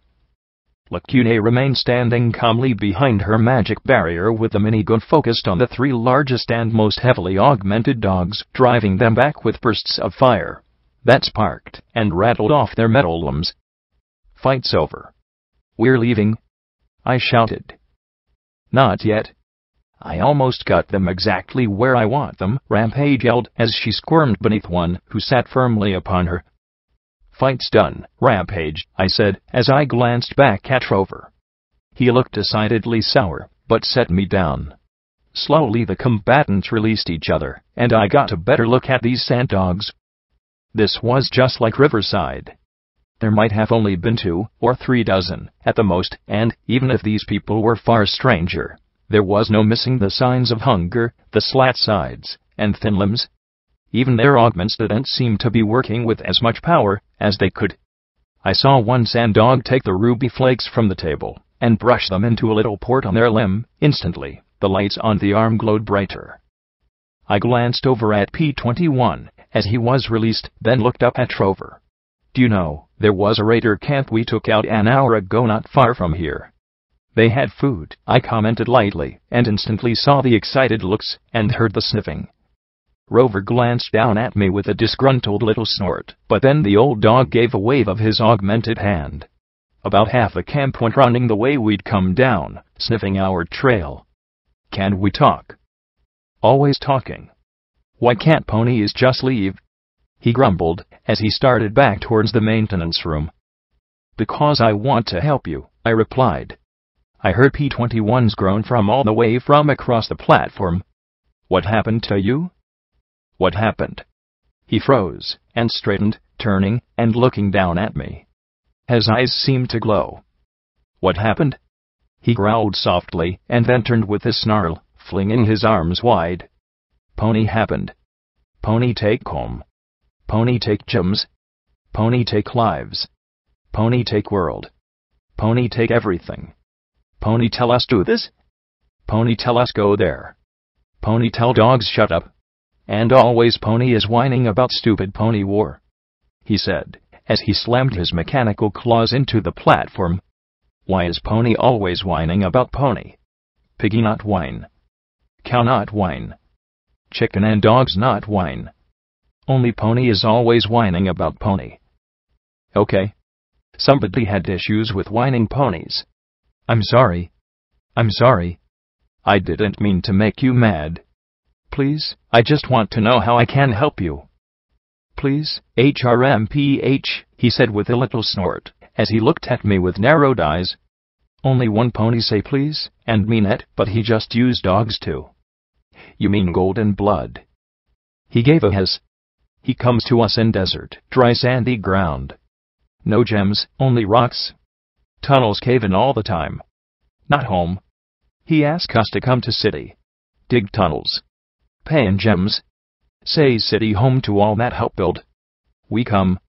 We dig for ponies and he pay in gems. Digging is hard and dangerous. Dogs get hurt, and pony magic not work well on dogs. Pony use dogs to make machine parts for dog and pony. But city tunnels not home either. Dogs want dogs home. Gold pony say he try and help. And did he? He talked to pretty pony princess. He tried to tell us not go home. Home not home anymore. Gems gone. Nothing left. But it is home. Do ponies not understand? Home. And we wish to return. So gold say maybe, if dogs fight zebras, we go home. And we fight, but there are many zebra. Then, one day, not many dogs left. We ask, can we go home now? He made the strangest little snuffling noise. Gold and take me home. Valley, gone. Big pony building instead. Tunnels full of poison. Ponies poisoned our home. Our home. Dogs not poison pony home. Dogs not make pony kill for dogs. I go back, try to tell, but others return home anyway. Poison home is still home. Ponies call them stupid. Ponies try and make us leave. The snuffling noise increased, and I realized the old dog was trying to cry but had lost the ability. Dogs know, okay, Pony? It is our home. Dogs know we die there, but it is dogs' home. Let dogs die in our home. But Gold ask we come back to Hoofington. He say please. He say sorry. He means both. Some come in tunnels dogs dug. And we stay. Bombs fall, many pony die, many dogs die too. He let out a growl. But even after bombs, Pony is always telling dogs to go. Always. Always, always, always. And I had to admit, feeling sick to my stomach. The moment Perch told me there were things in these tunnels with something that could help Riverside, I'd taken a tangent away from saving 99, like an idiot. They'd been right to fill the entrance with mines. They'd mined aid containers and soda machines and things ponies would go after first. Even the baby basket had a pony doll inside it. Pony now knows. Pony should leave, Rover said, as he took the young dog's hand and returned to the maintenance room. I sat down hard and looked over at my friends and the dogs who had remained to watch us. Slowly, I stood and trotted back towards the still open door. As I knocked, I heard Rampage say to P21, told why. 5 bits, pay up. May I come in? I asked, as I soared over trying to wire together a child-sized mechanical hand. He growled faintly as he glared at the metal. Well, it wasn't no, so I stepped inside and watched as he worked the tools with familiar skill. He opened up a tiny port and shook in a few crushed emeralds. The lights on the hand immediately lit up, the claws twitching. I'm sorry, I replied. I didn't understand. He took the hand and attached it to a brace. The young dog took it and attached the device to her stump. She gave a yelp, and then the hand twitched as magic animated the metal. She stretched up and gave the old dog's scarred cheek a lick before backing away. I fished out another can of cram for her. Rampage didn't need all of it. Her mechanical claws tore open the can as easily as her natural ones did. She looked up at me warily. Thank you, Pony, she said, drawing another sharp look from Rover. Then as an afterthought she added, I'm Fifi. I gave her a smile. Kids were kids, after all. Unless they were Zodiac colts, but still. My kindness didn't seem to sit well with Rover, who looked at me like he wasn't sure if he should thank me or not. What do you want, Pony? You tell us where find food. We let you go. Why you stay, Pony? I want to help you, I said with a smile. It's sort of my thing. We do not want Pony help, he said, pointing a finger at me. Pony help always hurt dogs. Always. Please, you need food, and you need gemstones, don't you? I thought back to Bottle Cap. You can trade. Trade for food with Riverside, and I know a pony who runs a gem mine. Pony does not listen, he growled, as he rose and faced me. Pony help always hurt dogs. We tried trade. Ponies cheat us. Ponies steal from us. Ponies attack us. Dog cannot trust Pony, he said, as he looked down at me with a strange look. Who is Pony who come here and think she make everything all right? I'm security. I just want to make everyone safer, I said lamely. Who was I to think I could just trot down here and overcome 2 centuries of pain and mistrust? I was such an idiot. My friend has a gem mine. Oh, really? Ever heard the phrase, too good to be true? And I had no idea if Dusty Trails would help, or if Perch would be willing to play fair.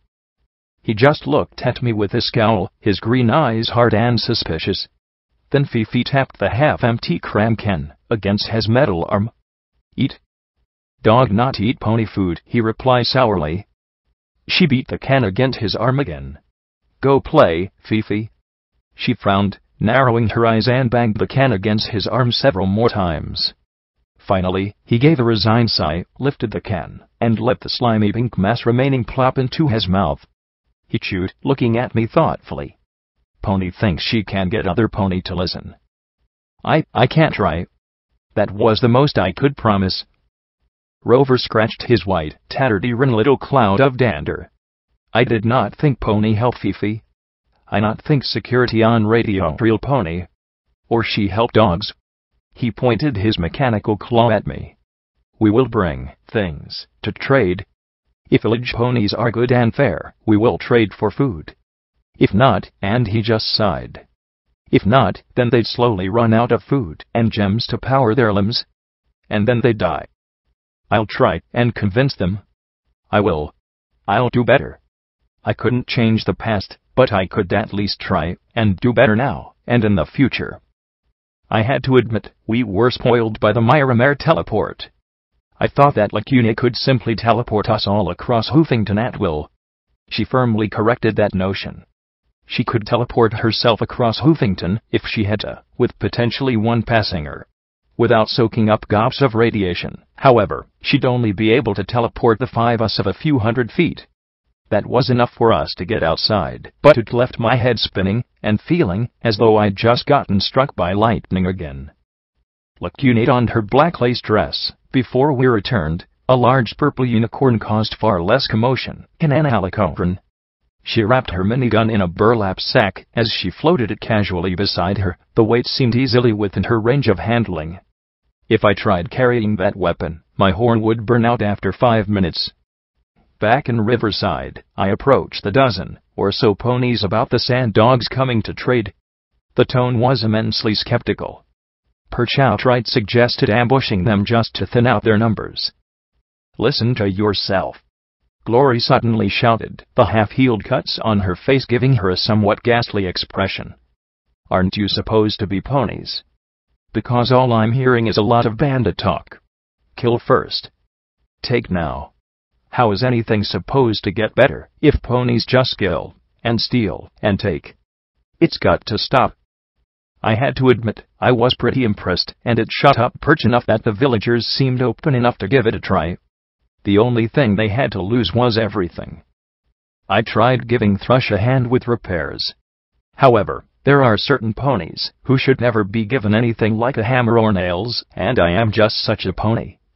After nearly braining oil can with the hammer, and spilling my nails into the bilge water that had collected from the leaks, it was generally agreed by every pony that I should go wait in town for them to finish. Glory and P-21 proved far more capable at heating up the clumps of tar that were being used to plug the gaps. I almost burned the boat down. I think I've mentioned a few times that I hate waiting. Especially in a small town, where there was literally almost nothing to do. I walked the perimeter of the food court 4 times, the dealer just standing there watching me. He wasn't talking to me. I wasn't talking to him. In fact, if I could, I'd ignore him for the rest of my life. He'd almost made me shoot Glory. I still hadn't answered for that. Something that bugged me, though, was the door he stood next to. It was just a simple metal door set between a fantastic hoofwear and radio stable. The symbol on it was small and seemed faded even before 2 centuries of exposure. Glaring at him once, I took a closer look. It was 7 familiar symbols: a moon, a starburst, 3 apples, 3 balloons, 3 diamonds, 3 butterflies, and a cloud and lightning bolt. The moon sat in the center, surrounded by a ring. The 6 other symbols were arranged around it, and 2 more gray lines weaved in and out of them, seeming to tie them all together. At the bottom, written in small letters, Office of Interministry Affairs, Riverside Branch. This was the VOI.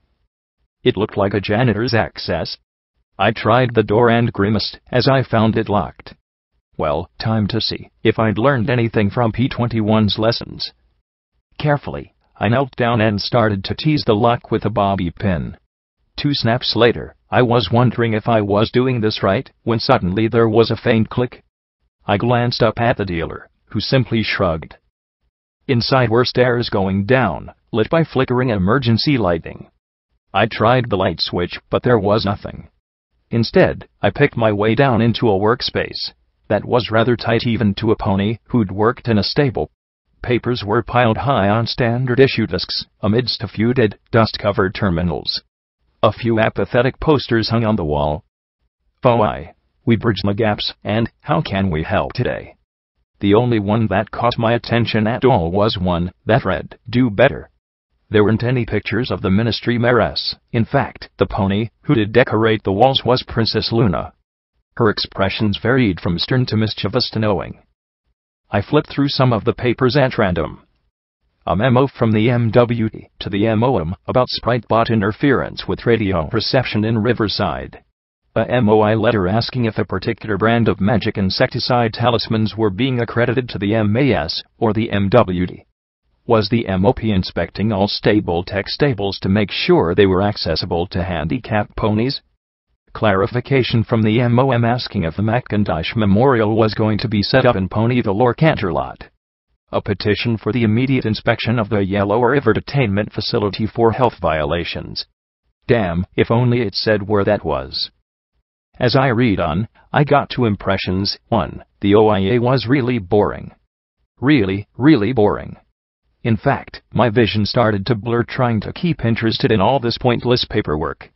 Really, why would any pony care about whether Mr. Horse was a Hoofington native, or if the MOI preserved any zebra artifacts excavated during the reconstruction, or why Twilight Sparkle had missed an appointment in Hoofington's MAS hub? Who cared? But, apparently, that was the OIA's job. And that led me to another thought. The OIA was everywhere. They were connected to everything in Equestria. Even outside Equestria. There were memos from Little Wing Imports asking about delayed permits for zebra wares, contract agreements being negotiated with Griffins to supplement Benghazi forces during winter wrap-up, Buffalo mineral access requests. Was there anything the OIA didn't get stuck in the middle of? And yet, while all the focus was on the ministries, there was barely anything on the OIA itself. No pony seemed to be asking questions about its offices or practices. In fact, I saw one letter that read, "How does one join the OI?" It had been circled, and a note written, MOM. I didn't understand how a bunch of egghead pencil pushers could be doing so much unnoticed. How could Project Chimera be legal without the MOI exposing it, or the MOM arresting Dr. Creepypony? Or had it been as Applebot claimed, that the ministries themselves were behind the project, and the OIA facilitated? Maybe that was why they'd been shut down so abruptly. They knew too much. I moseyed into a small hallway, past two bathrooms, the yellow aid boxes with inhaled healing potions that had melted through their bottles, and saw a smaller office with something interesting, a dead pony. In the dry air, she'd mummified almost as much as Vanity had. The black flakes clinging to the wall next to her desk, and the small 9mm pistol in her lap told me this was probably a suicide. Her terminal still hummed softly. I tapped the keys, and after a few flickers the screen came to life. OIA emergency code EC1101 active. Please await further contact from EC1101 for succession protocols. The terminal was stuck on that message. On a note beside it, the cherry red mare had written, "Luna is dead. Equestria is dead. Sorry, Director. I thought of the pictures out in the main workroom." Apparently, having no ministry mare, the OIA had latched onto the princess herself for inspiration. Looking down, I noticed something by the dead unicorn's horn, a memory orb. However, instead of being clear, this one was a definite warm yellow gold. There was a letter half stained with blood. I know you're depressed, Cherry Soda. I know these are tough times. The OIA has a mission to fulfill and duties to perform. Have faith in the princess. Cooperate with Horse however you can. Hopefully, this will show you even nigher. The password is, and of course the rest of the letter was blackened in blood. I screamed with frustration and stomped my hoofs, lifting the letter with a scowl. Then I paused, looking at it. I walked to the bathroom and turned on the sink, listening to the rad slowly add up as I carefully wetted the bloodstain section and rinsed away some of the blackened fluid. I squinted, but I could barely make out the rest of the sentence. What your buck friend refused to give you. Okay, now I was cursing and stomping my hooves again. I lifted the orb and squinted, thinking. Anal sex? Muffins? Diamonds? Head? Damn it. An answer. A fool. What? I took a deep breath. Okay. Think about bucks and mares as something outside stable 99. What was something a buck gave a mare? Semen? Damn it, Blackjack. I tried to concentrate. Bucks and mares were different back then. They didn't just schedule a time to do it, they certainly weren't forced to do it. They had relationships. And those relationships eventually became like Mr. and Mrs. Cake. And to do that you had wedding.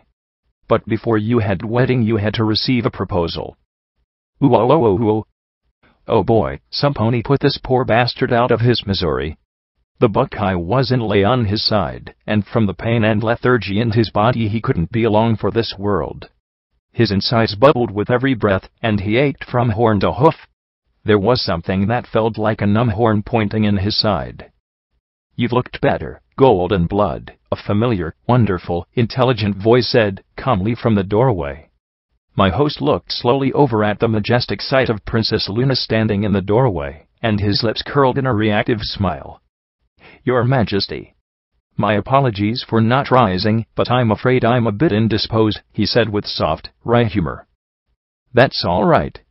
I've only been ruler for 3 days and I've had enough bowing, scraping, and, Your Majesties, to last me a lifetime, she said, as she trotted before him and levitated a pillow, sitting neatly upon it. I was told you gave quite a speech.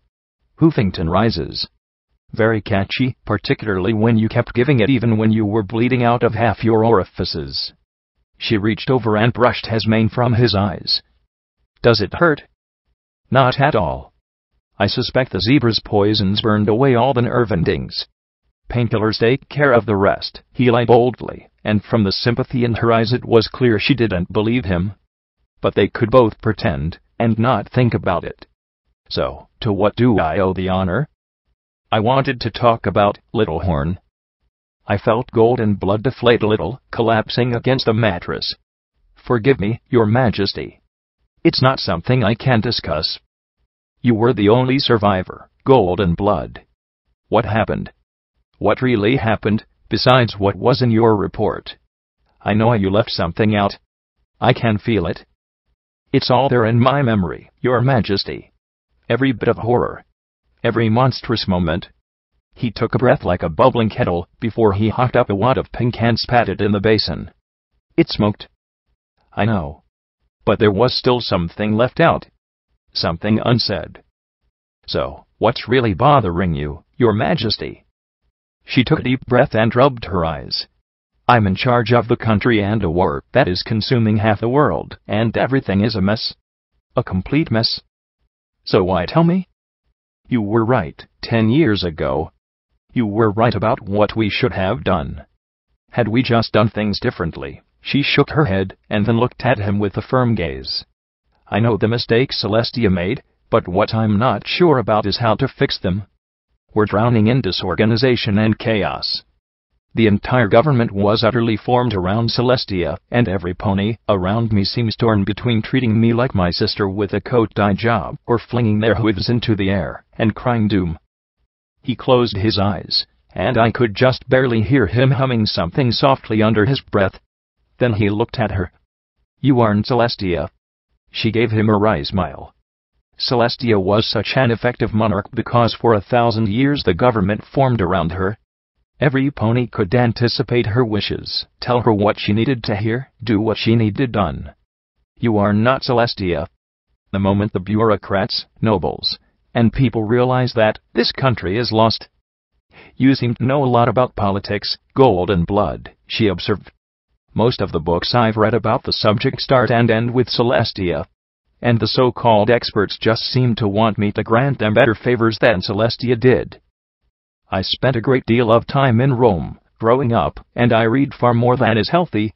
The zebras have a far more robust political system for selecting their Caesar, he said with a groan, as he paused, and coughed that wet, retching noise. She looked down at him and then asked softly, What do you think I should do, Golden Blood? He paused, and coughed up another burning gob. What was inside him? What you need is to remake Equestria. She just looked at him with a dry smile. Oh, is that all? Equestria is still in shock. Between Little Horn and Hoofington, the entire country is in paralysis. When it wears off it will be too late to act. If you announce a reformation, reorganization, restructuring, something, it will give ponies hope in change, confidence in audacity, refuge in the knowledge that you are going to act. And the more different it is in appearance from Celestia's government, the better. I see. So anarchy it is then? Of course not. And if you wanted anarchy, you wouldn't have accepted the job. He stared at her, and I felt the urge to blink, even though they weren't my eyes. Luna closed her own with a small frown. I will rule. Celestia gave Equestria more than 1,000 years of peace and prosperity. I will do no less. Not good enough, he replied, closing his eyes, and tugging the blanket over him. He peeked out at Luna's slapped expression. What? She stammered. If you're trying to run Equestria to soothe your ego, and prove you're another Celestia, then you're going to fail, and fail miserably. Luna's eyes fell as her confidence melted. And you know it too. No pony wants their lives hanging on a princess trying to one-up a legacy that's impossible to copy. He broke into another fit of coughing. No one's ever said that to me before, Luna muttered, still looking a little shocked. Well, I'm dying, so I have certain liberties, he replied, spitting up another noxious, bloody gob. He took a slow and deep breath. For the right ruler, ponies will give anything, and everything they can. They will fight to the death, sacrifice their lives, and walk into fire. We're ponies. It's our nature. So here is my proposal. Beg an armistice, and prepare to pay out the nose for peace, and abdicate as well. See what government the ponies come up with, and wash your hooves of it. Otherwise, decide why any pony should bow to a princess that doesn't even know why she should rule save she's a princess. Luna glared at him coldly, but I could see the uncertainty in her eyes. Our people have suffered for 10 years in this war. Now it's my chance to make things better. To make those 10 years count for something. To make it all mean something. And I will do so even if it means my life. Princess may be my title, but I am not going to forfeit my responsibilities and obligations to my people. And I will make things better. I will give the ponies of Equestria the future they deserve, at any cost. At any cost? Could she imagine the cost? Could he? He closed his eyes and then gave a resigned sigh. What you need is a reorganization of form more than substance. Do you want to stay in charge, but you need a break in Celestia's status quo? You'll have to do something she never did before. You'll have to share power, or at least make the appearance of sharing. Share power. But how? Celestia. The roles and obligations of government remain the same. Under Celestia, they were executed almost automatically. 1,000 years of political stagnation will do that. Instead, you're organizing them into bureaucracies or groups, a different form with the same function. He paused, as he closed his eyes again, and for a moment I wondered if he'd just died, or something with how still he lay there. You're going to need help. Ponies you can respect, and who respect you. Ponies with skill. Well, I respect you, she said, and he looked at her and I felt his heart beat faster. But why? Aren't I supposed to rule directly? Not even Celestia ruled directly. She ruled through inference and tradition. If she'd had to make every decision, like you're trying to do, she'd have been crushed. The government that she formed was largely automatic. What you need are bureaus or ministries who can act while you rule. They'll screen a lot of the day-to-day activity. But you'll need a figurehead for them to solidify around. Some pony that can rally the people's faith and deflect their criticisms. A pony with enough ability to be effective, but selfless enough to lack ambition. And that will not be easy to find. But Luna was smiling as she stared at the door. Oh, I don't know, Golden. He turned his head to look at a familiar yellow Pegasus with sweeping pink hair. Hello, Fluttershy, Luna said with a calm smile as Fluttershy gaped in stunned silence. H, and she finished in a squeak, her one visible blue eye peeking adorably from a gap in her pink mane. Fluttershy's been nursing me along, Golden Blood said with a fond smile at Fluttershy, one she returned, as she drew up her forehooves, hiding her mouth behind them as she hovered. Her eyes darted from one to the other as she blushed terribly.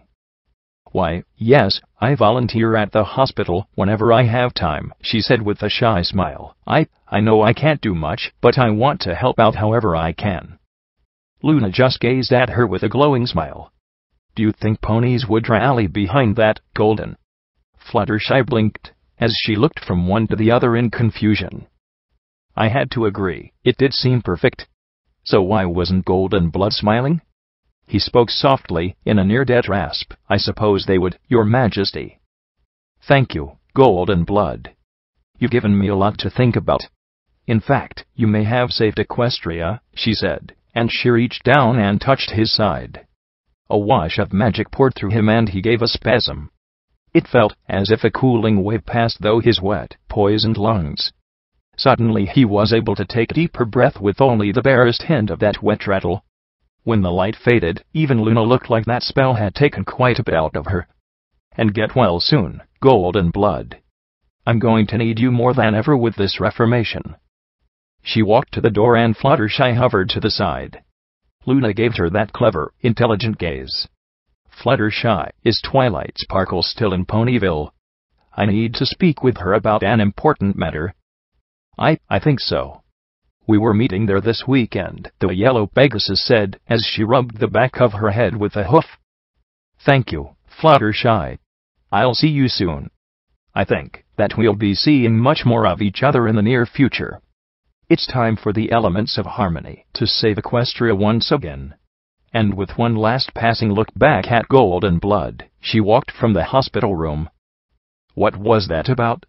Fluttershy said in confusion, before she smiled down at Golden Blood.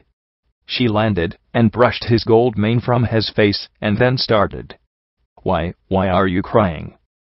"Nothing. She simply said I was useful," he rasped softly, as he sat up in the bed. "Well, let me get you cleaned up and check your burns," Fluttershy said brightly. "Fluttershy." He closed his eyes, but I could feel the few slow tears inching over his face. "Yes, Golden. I'm so sorry." Ooh. Coming out of that, I felt as though I were flying through the air, a hiss filling my ears. Still, I couldn't help but remember something Watcher told me. I know ponies whose fuck-ups killed millions. I'd just seen such a fuck-up. Golden Blood had given advice to Luna that she then took and applied to form the ministries. And Golden Blood had been horn deep in it, apparently. And I blinked as I stared out at the river before me, the water flashing past my dangling hooves as I hung off the bow of the seahorse, my back hooves tied to the rail. I screamed, waving my hooves wildly, as we flashed across the storm-gray waters. "Okay. She's awake now," Glory yelled back, waving her hooves. "Get me off this thing," I begged. "I will never ever go into a memory orb alone where my friends don't know where I am. Ever." "Okay," I muttered for the 10th time as Glory and Rampage lay atop me, pinning me to the rear deck, above the captain's wheel. Rampage was definitely getting heavy. Glory thumped her hooves on my head. "You better not.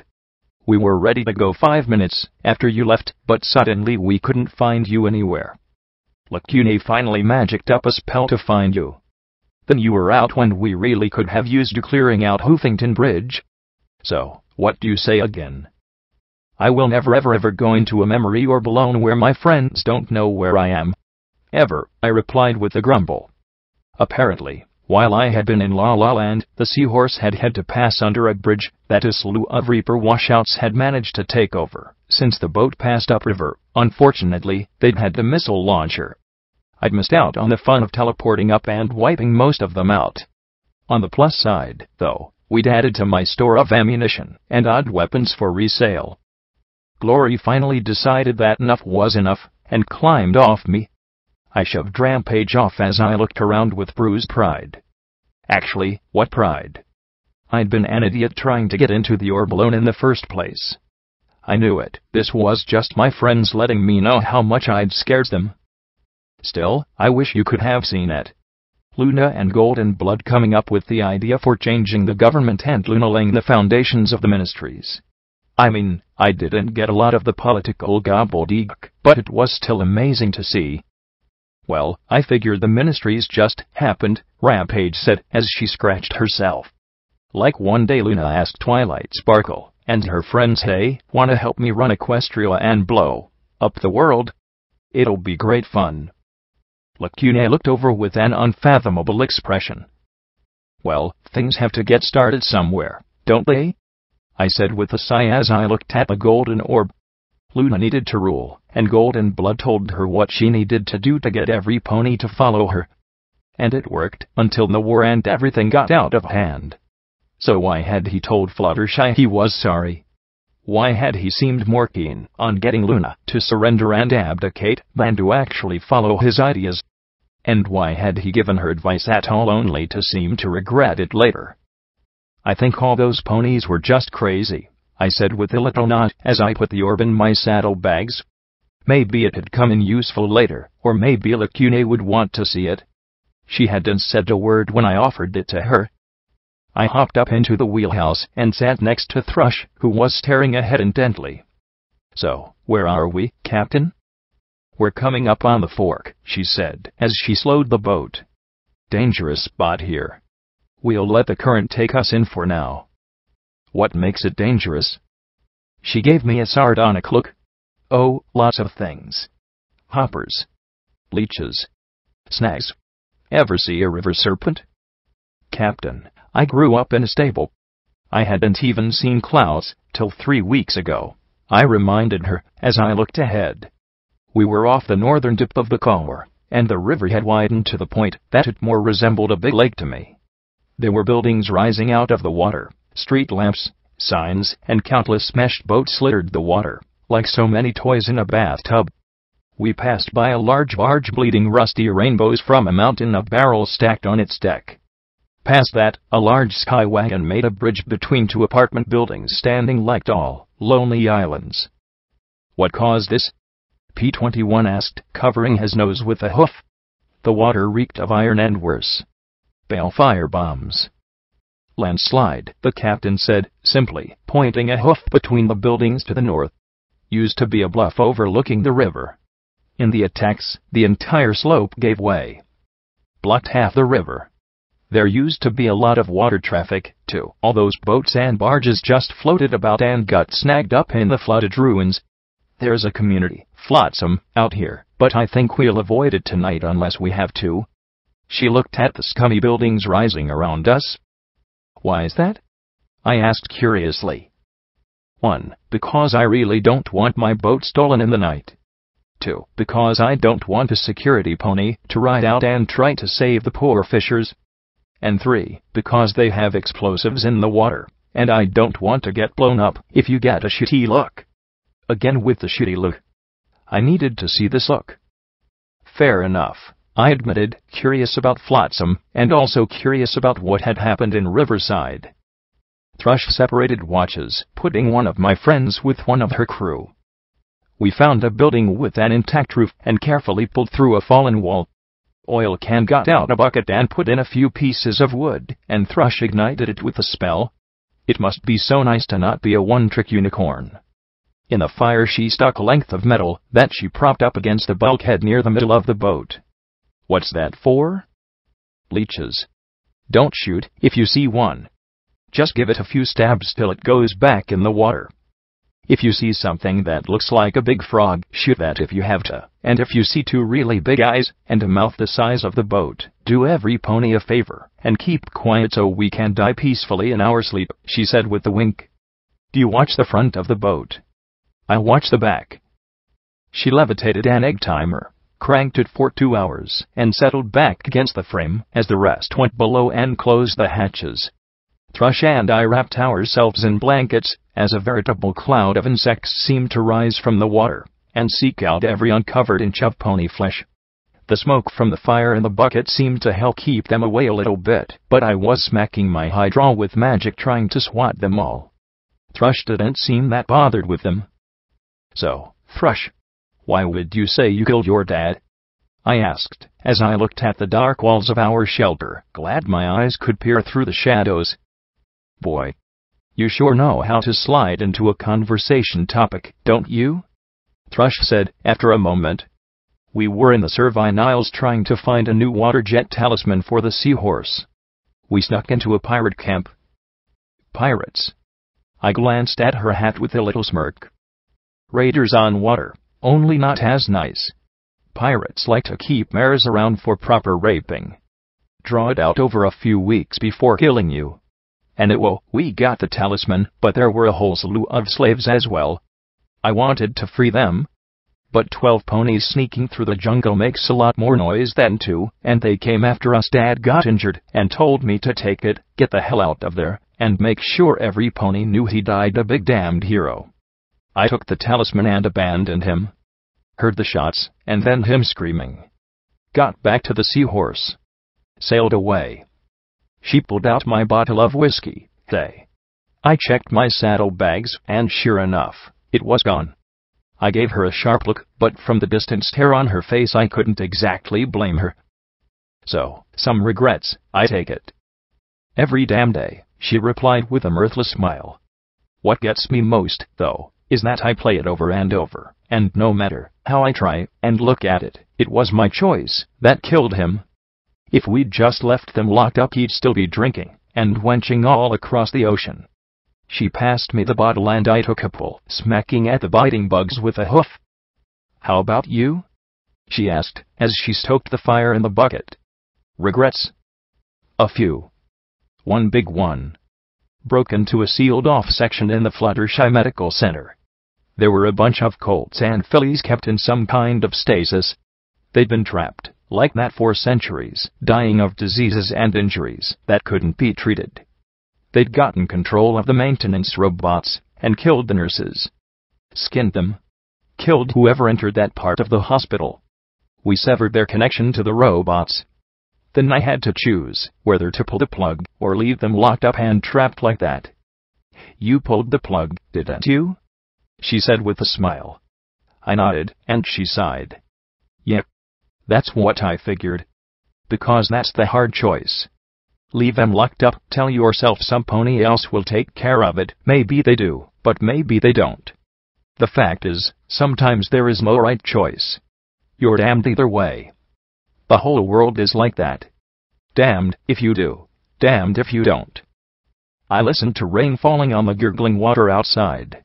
So what do you do? She gave a dry laugh. Say, fuck it, and go on living either way. 'Cause part of living is being damned, and the only way to get out of it is to stop living. I thought about Priest and the Crusaders, Bottle Cap, and Dusty Trails, and even Caprice, in her sick way. Yet each of them had screwed up somehow, but they kept going on.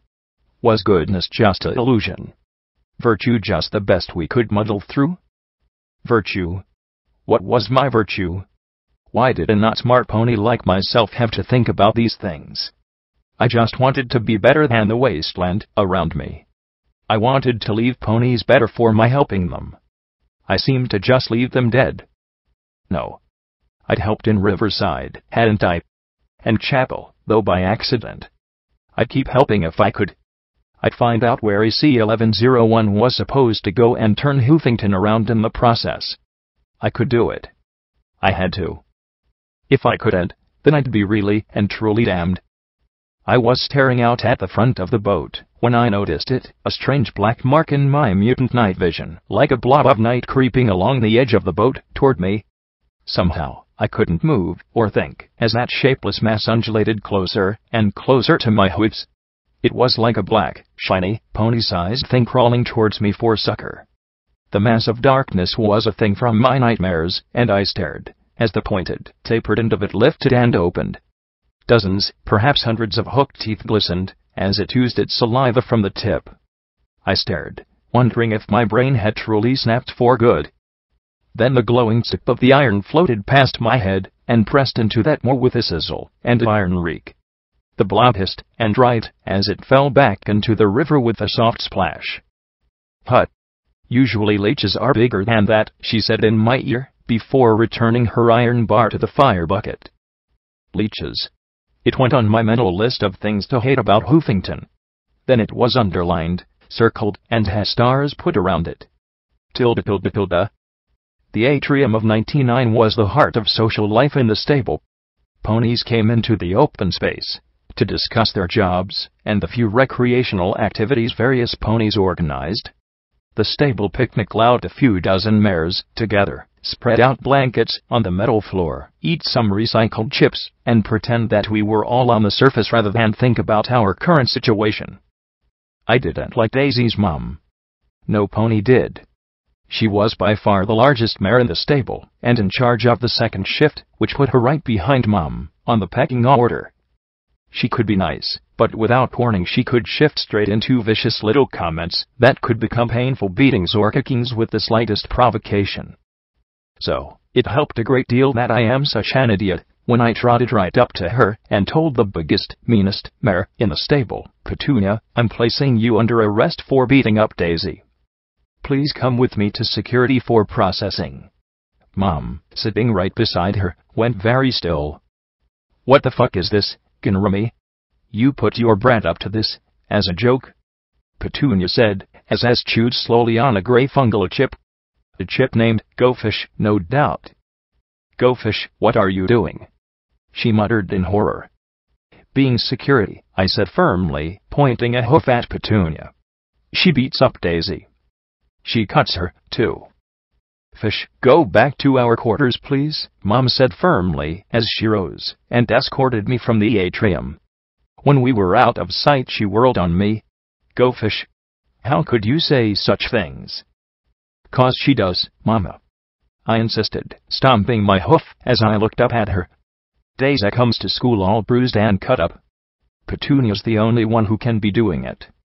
Daisy can't cut up her own flanks, can she?" Mom looked at me steadily, closed her eyes, and sighed as she shook her head. Without another word she led me up to Daisy's apartment and opened the door. Daisy looked up in shock, wiping tears from her eyes. Mom looked at her. "Daisy, Go Fish made a very important accusation just now." Daisy stared at me in horror as Mother asked slowly, "Does your mother hurt you in any way? Kick you? Cut you?" And Daisy just bowed her head. "No, ma'am. I get in accidents a lot. And fights."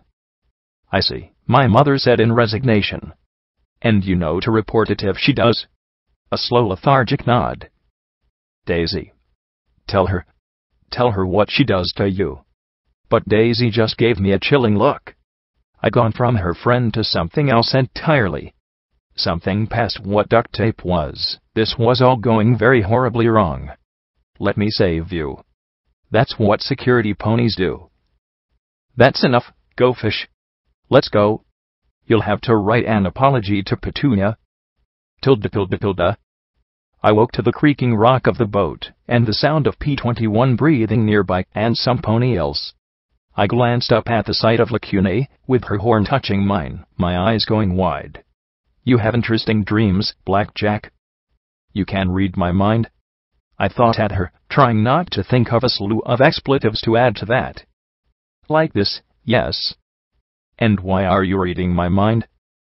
"You have interesting dreams," she repeated with a tone of amusement. "And this way we will not wake the others." "I am not okay with this," I thought back at her. "Have you done this with the others?" "Wouldn't you?" I desired to see if you meant me any harm. "And what about the other way around?" She followed up with a simple, "I'm sorry you can't trust me yet." Considering what she'd just done, that statement was more than a little ironic. Yeah, well, the telepathy thing is freaky. And sneaky. But you know we don't want to hurt you, right? Your blue friend does. He wants to hurt all of us. And he wants to help all of us. I cannot imagine a more conflicted male. I sighed. P-21 still wasn't over everything that I'd done to him. When I hurt a pony, I left scars. Deep ones. Just like Daisy. "What happened to your friend in the stable?" "There is this one door with a faulty electric motor. She led her mom in there, brought the door down on her head. Said it was an accident. I never went near that door again. I never knew if she was inside, waiting to crush my head like a grape. She took her mom's position and that was that. Do me a favor, all of us a favor, stay out of our heads," I thought, as I looked up at her. "Of course. Good night," she said, as she pulled her horn away from mine with a parting, sleep tight. Yep, sleep. That wasn't happening. In the morning, I found Glory shaking, holding one of the cold metal rods, as if it were a magic wand to protect her. P-21 was as far from the water as he could get, and Rampage was roasting a chunk of leech over the coals in a fire before laying in. What? It's good, she protested as she chowed down on the rubbery flesh. Another day and she'd be at her adult weight. The seahorse crept out into the flow, the morning glow barely starting to illuminate the clouds to the east. Everything was coated in a sickly sheen of black mold and rotten fungus, not true growth, but the only slime that could spread in Hoofington's innervation fields and tainted waters. Now that we were moving, I turned on the radio, hoping to hear more of the stable dweller and things around Hoofington. About an hour after I turned it on, the familiar voice of DJ Pond 3 addressed the Hoofington region. And to all my listeners out east, I'm afraid there are some ugly times. A veritable army of raiders has popped up in the north. They've hit every caravan and village from Toll to Megamart. These raiders aren't the normal, half-starved psychopaths you're used to, either. They're healthy, they're organized, and they're eating every pony they can get their hooves on. So, who is responding to this menace? Well, not the Reapers. No, they got their hooves full trying to harass river traffic and seeing who is the most badass pony in Equestria. And it's not the Steel Rangers, oh no. They don't interfere with locals, and they're busy stockpiling every bullet and missile they can get their hooves on. And it's not the Volunteer Corps, either. Come on, Enclave, if you really want to help, do you have to be so incompetent? I'm not saying you're not trying, but is this the best you can do? Unless one of these three powers wants to pony up, things are going to get pretty brutal pretty fast. Otherwise, we'll just have to cross our hooves and hope that security can do something about it. Because once they strip Hoofington, it's just a hop, skip, and jump to Manhattan. So move your little rump if you can, security. Folks need you more than ever. Thrush looked at me with a curious smile. Well, you've got an interesting time ahead of you. My mane itched like mad from all the humidity off the river, and I scowled as I looked out at the slimy buildings and bobbing ruined boats and barges. Where the heck are they all coming from? I cleared out Withers and Pony Joe's. West Side's always been lousy with raiders. East side of the river, there's too many ponies with really big guns for them to build up past small groups, but on the western half ponies are exposed and fair game. The Reapers don't keep their numbers down unless they get annoying. Heck, half the bandits and raiders in the hoof seem to want to join up with the Reapers. Thrush slowed and gave a barge covered in giant frogs a wide berth. My guess is an entire village ran out of food and one trader. Not sure who it could be, though. There's a lot of little squatter villages between here and there. In other news, more tragedy in the hoof as I've confirmed that the village of Riverside has gone silent. There's no activity in the community at all. Nobody's, either. Whether the raiders got that far south, or something else happened is unclear, but the entire town's been hit. Hopefully survivors make it to safety and are able to tell us what the heck happened. And I really wish I could end their hoof fights, but if you're in the south, keep your eyes open for stripes. There's been reports of zebra sniper teams working all along the Luna Space Center and Black Pony Mountain targeting ghouls, society farms, and even taking a few shots at the skyport. Please note this seems to be only a small group or tribe, and don't take it as an excuse to butcher every zebra from Glyphmark to Rome, people. And while normally I would nip down for some cheese and wine at the news of Paradise getting its just rewards, I'm afraid I can't. Looks like Red Eyes put his hooves down and has taken control of the slave market directly.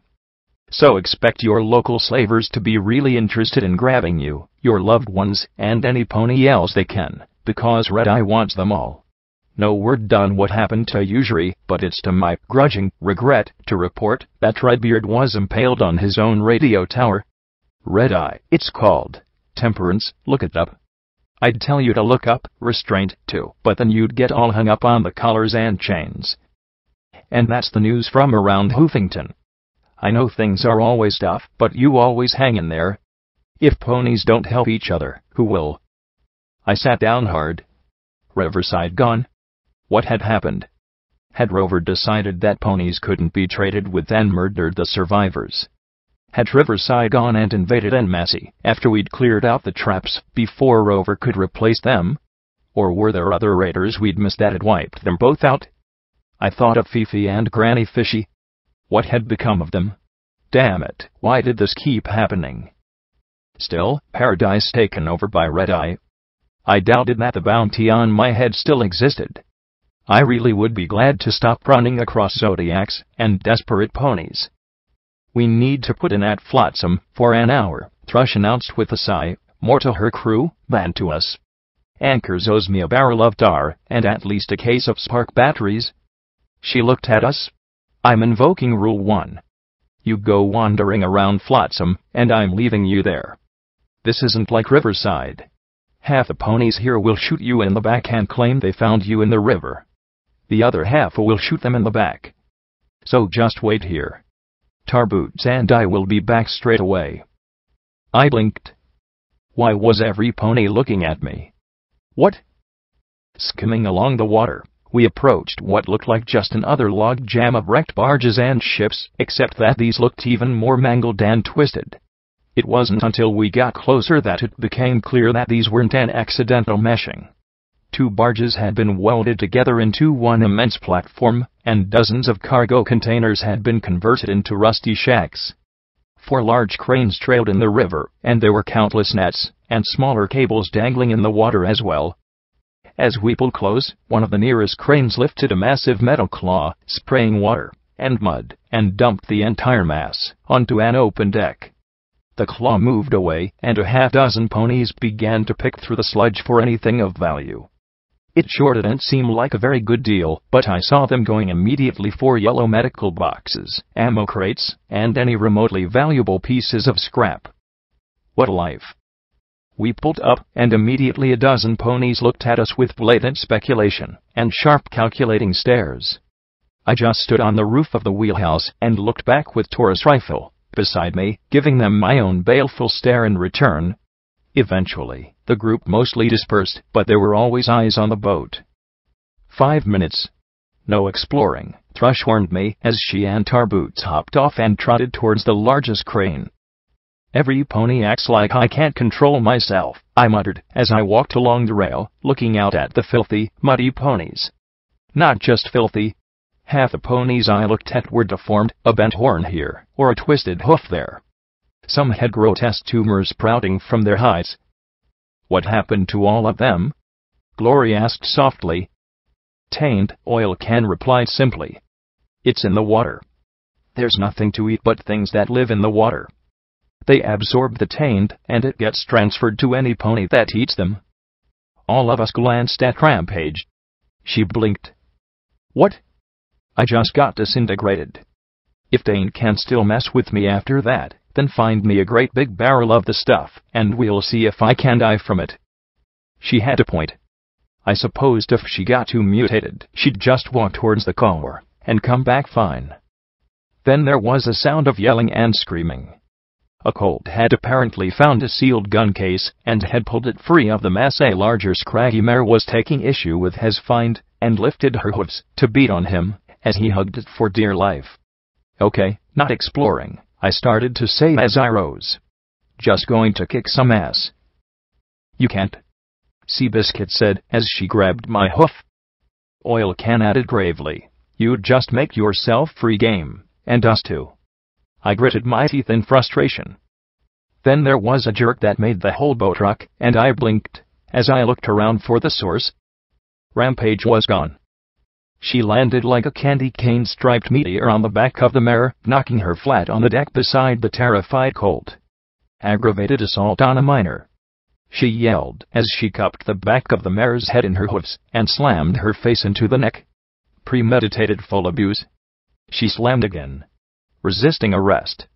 And a third smash that finally made the mare spasm, her face covered in blood as Rampage stood and snarled at the crowd, who feels like being an accessory. Apparently they all did. Rusty spars of steel, hooked poles, jagged blades, and baseball bats materialized in the crowd around her. I stared as I watched her QT mark swirl into that strange zebra glyph as she rose on her back hooves. They surged en masse, but with a hop she jumped clear over the leading edge. Then she was a one-pony wrecking machine, her hooves seeking the joints, ribs, and necks of her enemies. I'd seen this kind of fighting before, in static pictures of fighting techniques. These moves were the light-side-up fallen Caesar technique, fighting with restraint rather than to kill. And she could kill with the tilt of her hooves from flat to point. Just that, and her hooves would be going through her enemies rather than bruising ribs or spraiting joints. Her red stripes seemed particularly brilliant as she moved through them like an avalanche. Ponies on the cranes were rushing out now with high-powered rifles. But any fight that was left found itself sprawled out across the deck. Just like that, any pony who had a problem with Rampage left rather than face her glare. The Colt had released the fallen gun case and now shook the fallen mare. Mama. Mama. I saw the skull forming like it was rising from the depths, saw that smile on her lips. Fuck. No. One shot fired, passing under her ear, the hollow point tearing off half her face as it exited. Floating the rifle, I advanced as she fell, keeping the barrel on her. When she regenerated, I fired again. And again. And again. The entire village stared in shock as I repeatedly blew her brains out.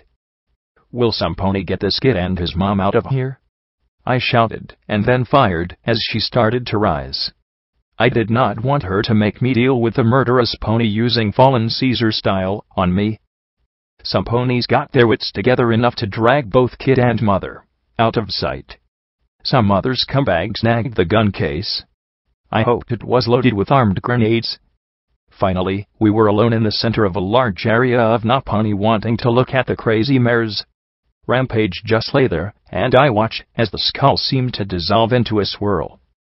Thanks, she muttered as she sat up and looked at the red and gray smears across the rusty deck. Whoa, what did I do? Rampage. And thank goodness without her armor.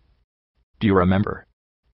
Some cunt hit a kid and I think I was going to, arrest her.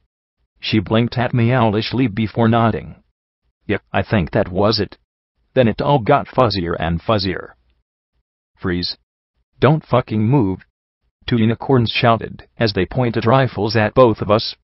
No pony disrupts salvage operations in Flotsam. Rampage just took one look at them and then leaned forward to press her forehead against the barrel of the gun. What, you think your gun can drop me when hers couldn't? Go on. Try. And then, when you run out of bullets, I'll fuck you with the butt of your own rifle. Okay, that was a little more disturbing than I'd anticipated. I put on my best cocky as fuck grin. Look. Fight's done. See to you're injured, be glad they're not corpses, and let's forget all about this little disruption. The two looked at Rampage and then at each other. The striped earth pony kissed at the one pressing her rifle to her head. Finally, the pair backed away. Just get the fuck out of Flotsam, they finished lamely as they backed away. Gladly. We trotted back towards the seahorse. I'd seen all I wanted to of this place. Then I paused as I saw a pony sorting junk.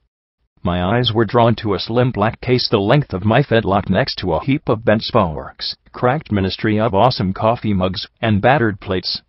The buck pretended I was invisible as I pulled it out with my magic. Where did you get this? He looked at me finally, then at the case. He lifted a hoof, and I stared at the tentacles that wiggled at the end of his limb. Ministry of Awesome sky carriage last year. Good salvage. You like it? He asked with a hungry grin.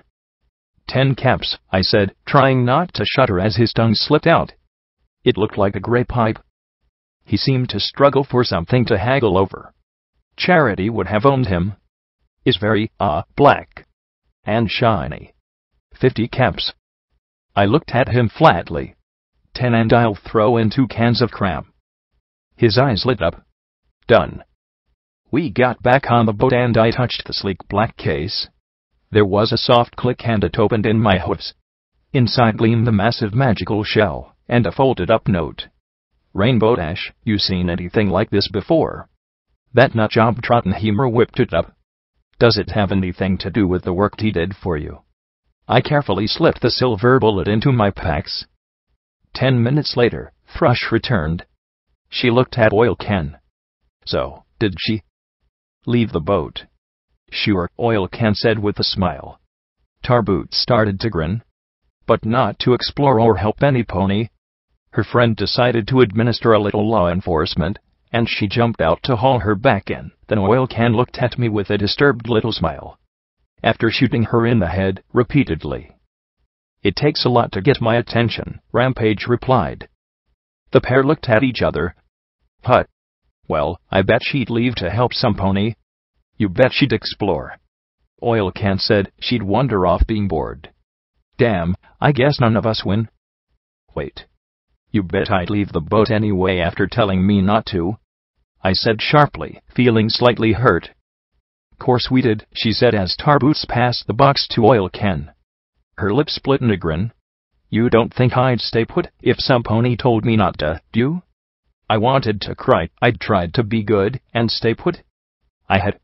Was I really that predictable? From the smirks, yes. Yes, I was. We were leaving Flotsam and the Fork behind, heading north. I admit, I was glad to be putting some distance between me and the car. The east side of the city was full of industrial ruins rather than residential. A number of huge rusting tanks and containers rose from the crumbling buildings, like fungus. Like the west side, most of the factories bore black char marks from the intense flames.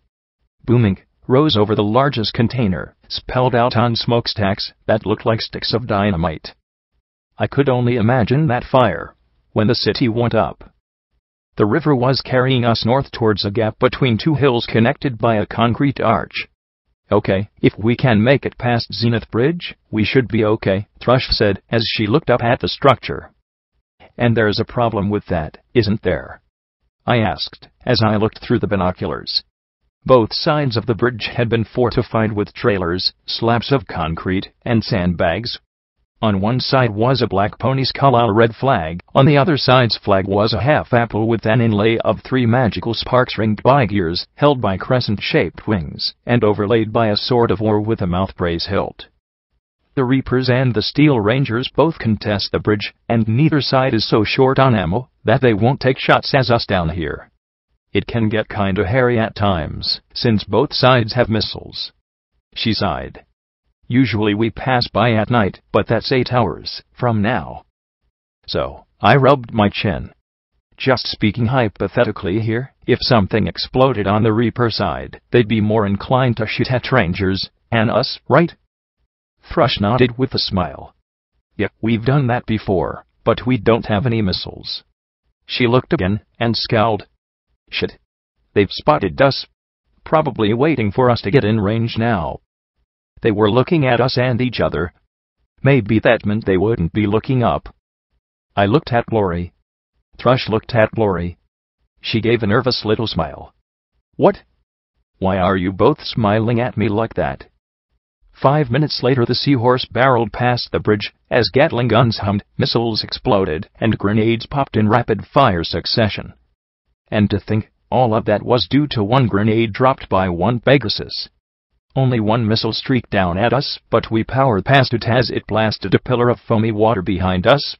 2 minutes later, we were clear, and the Reapers and Rangers were still busying themselves with pounding away at each other.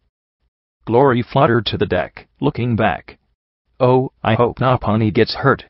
Given that they were both using missiles, I wasn't counting on it. Look at it this way, they can stop firing any time they like, Thrush said with a grin, as we powered down the river to the north. From the rattling of guns and the boom of missiles, that wasn't going to be any time soon. Toll was the last bridge crossing the river. Much lower than the Zenith span, it had a section that rotated in the middle to allow ships to pass on either side. That center span held the village nestled right on top of the powerful drives that moved the bridge. Fortunately it was open, and the Seahorse just powered past with a wave at the scowling ponies, whom I was sure did not like getting cheated out of a payment. The bridge past the turnstile to the west showed recent battle, though, and some of the craters were still smoking. With the last obstacle out of our way, we powered down the last mile of river, and into the sea. I'd never seen the sea before. Never imagined it. Never could imagine it, not even from the little gray pictures in books I was too bored to pay attention to. a great leaden sheet of rolling water stretching as far as the eye could see.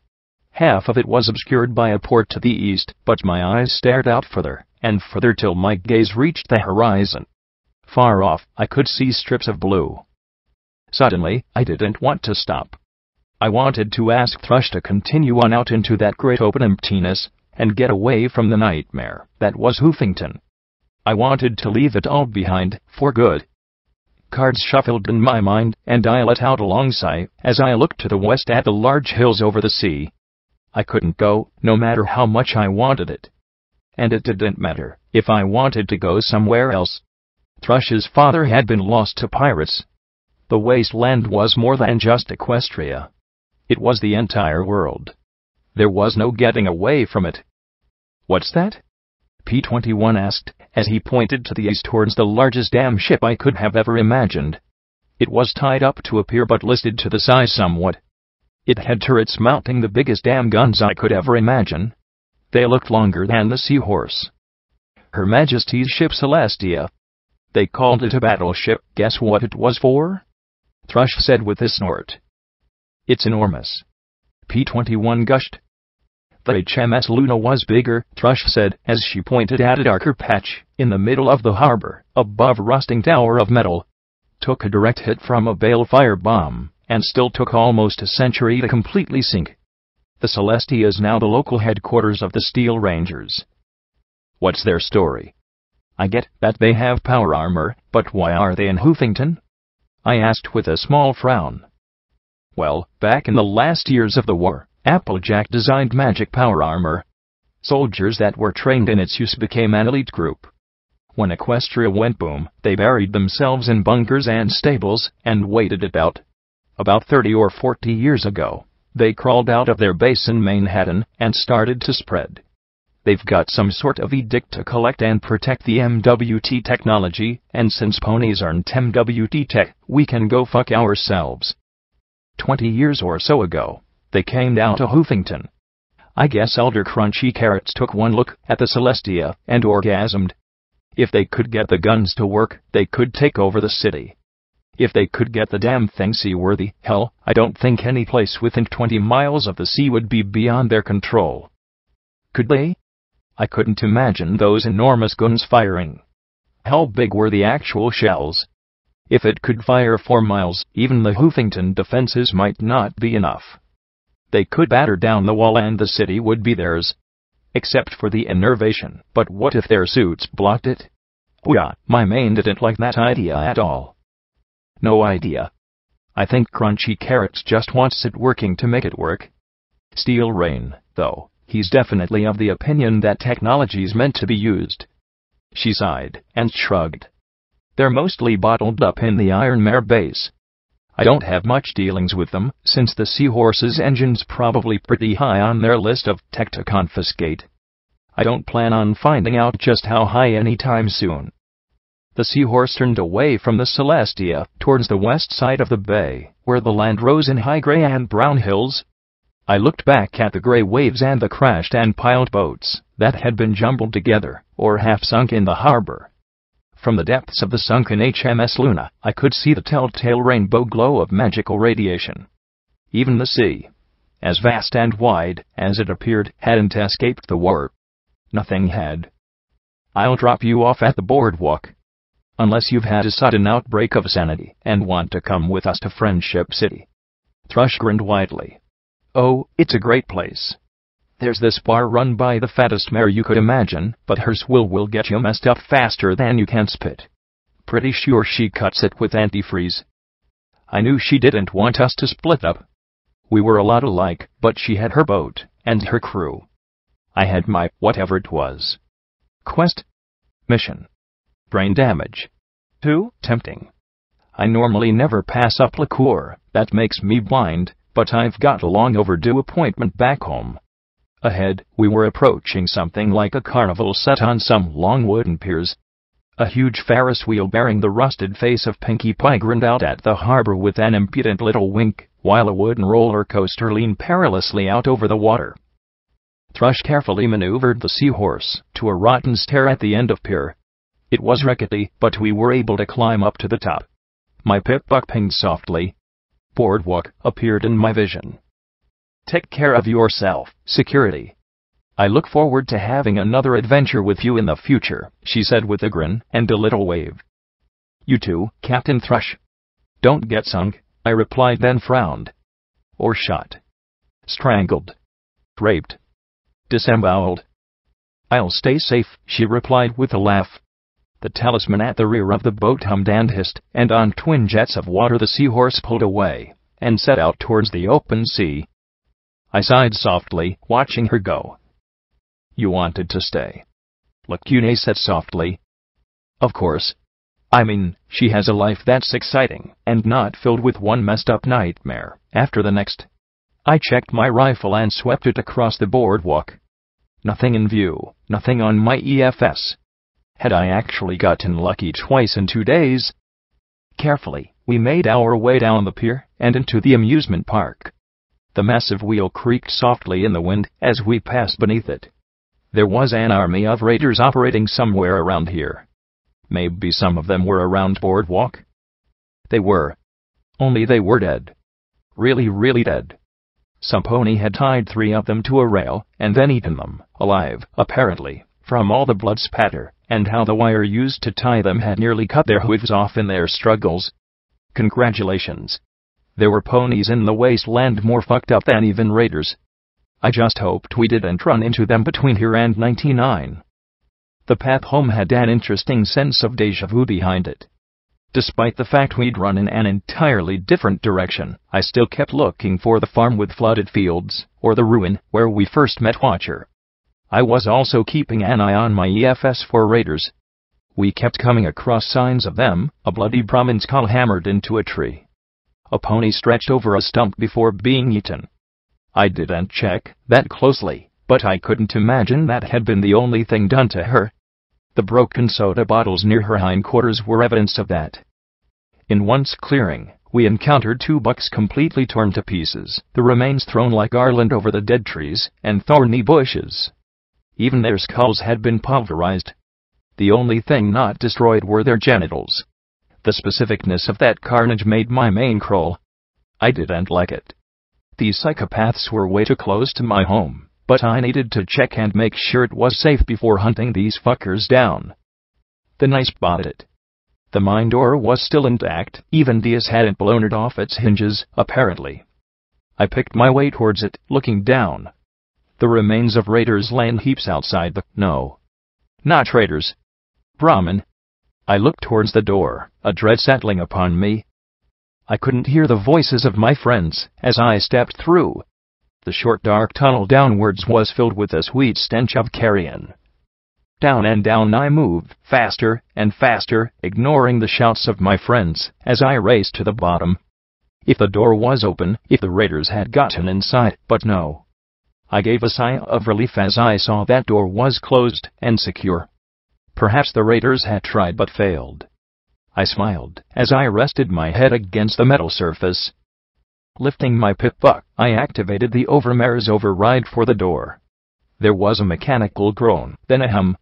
Finally, I could see Mom, midnight, sleep in my own bed, play a game with rivets. I was home. A blast of hot, dank air hit me. I'd been outside for so long that the dankness made me gag. I heard shouts from behind me, but I didn't care. I toggled in my mom's dag and was astonished to see that she was in the atrium. Right through those doors, I walked to them and squeezed through the gap before the door finished opening. Hey every pony. Guess who's— I stared at the severed head of a mare, rotting lavender hide hanging in slats, striped purple and red mane spattered with dark bits of gore. It was speared on a shorn-off pipe with her pip-buck locked around it and the sign, "Traitor," written beneath it.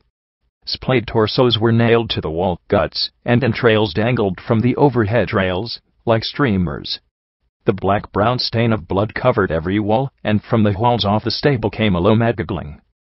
A hiss crackled over the speaker, and I heard the Overmare's voice. "Welcome home, Blackjack. We missed you." Her mocking giggle rose higher and higher as I began to scream. The Raider Army was stable 99. Footnote: level up. Newberg added, "Light trot, you are agile, lucky, and always careful, or maybe you just mastered the art of self-levitation. Either way, you never set off landmines or floor-based traps. Great admiration, joy, and respect to Cot for creating Faux, Heinz, and Bronode for spending 9 hours making it decent, and for every pony happy to read it.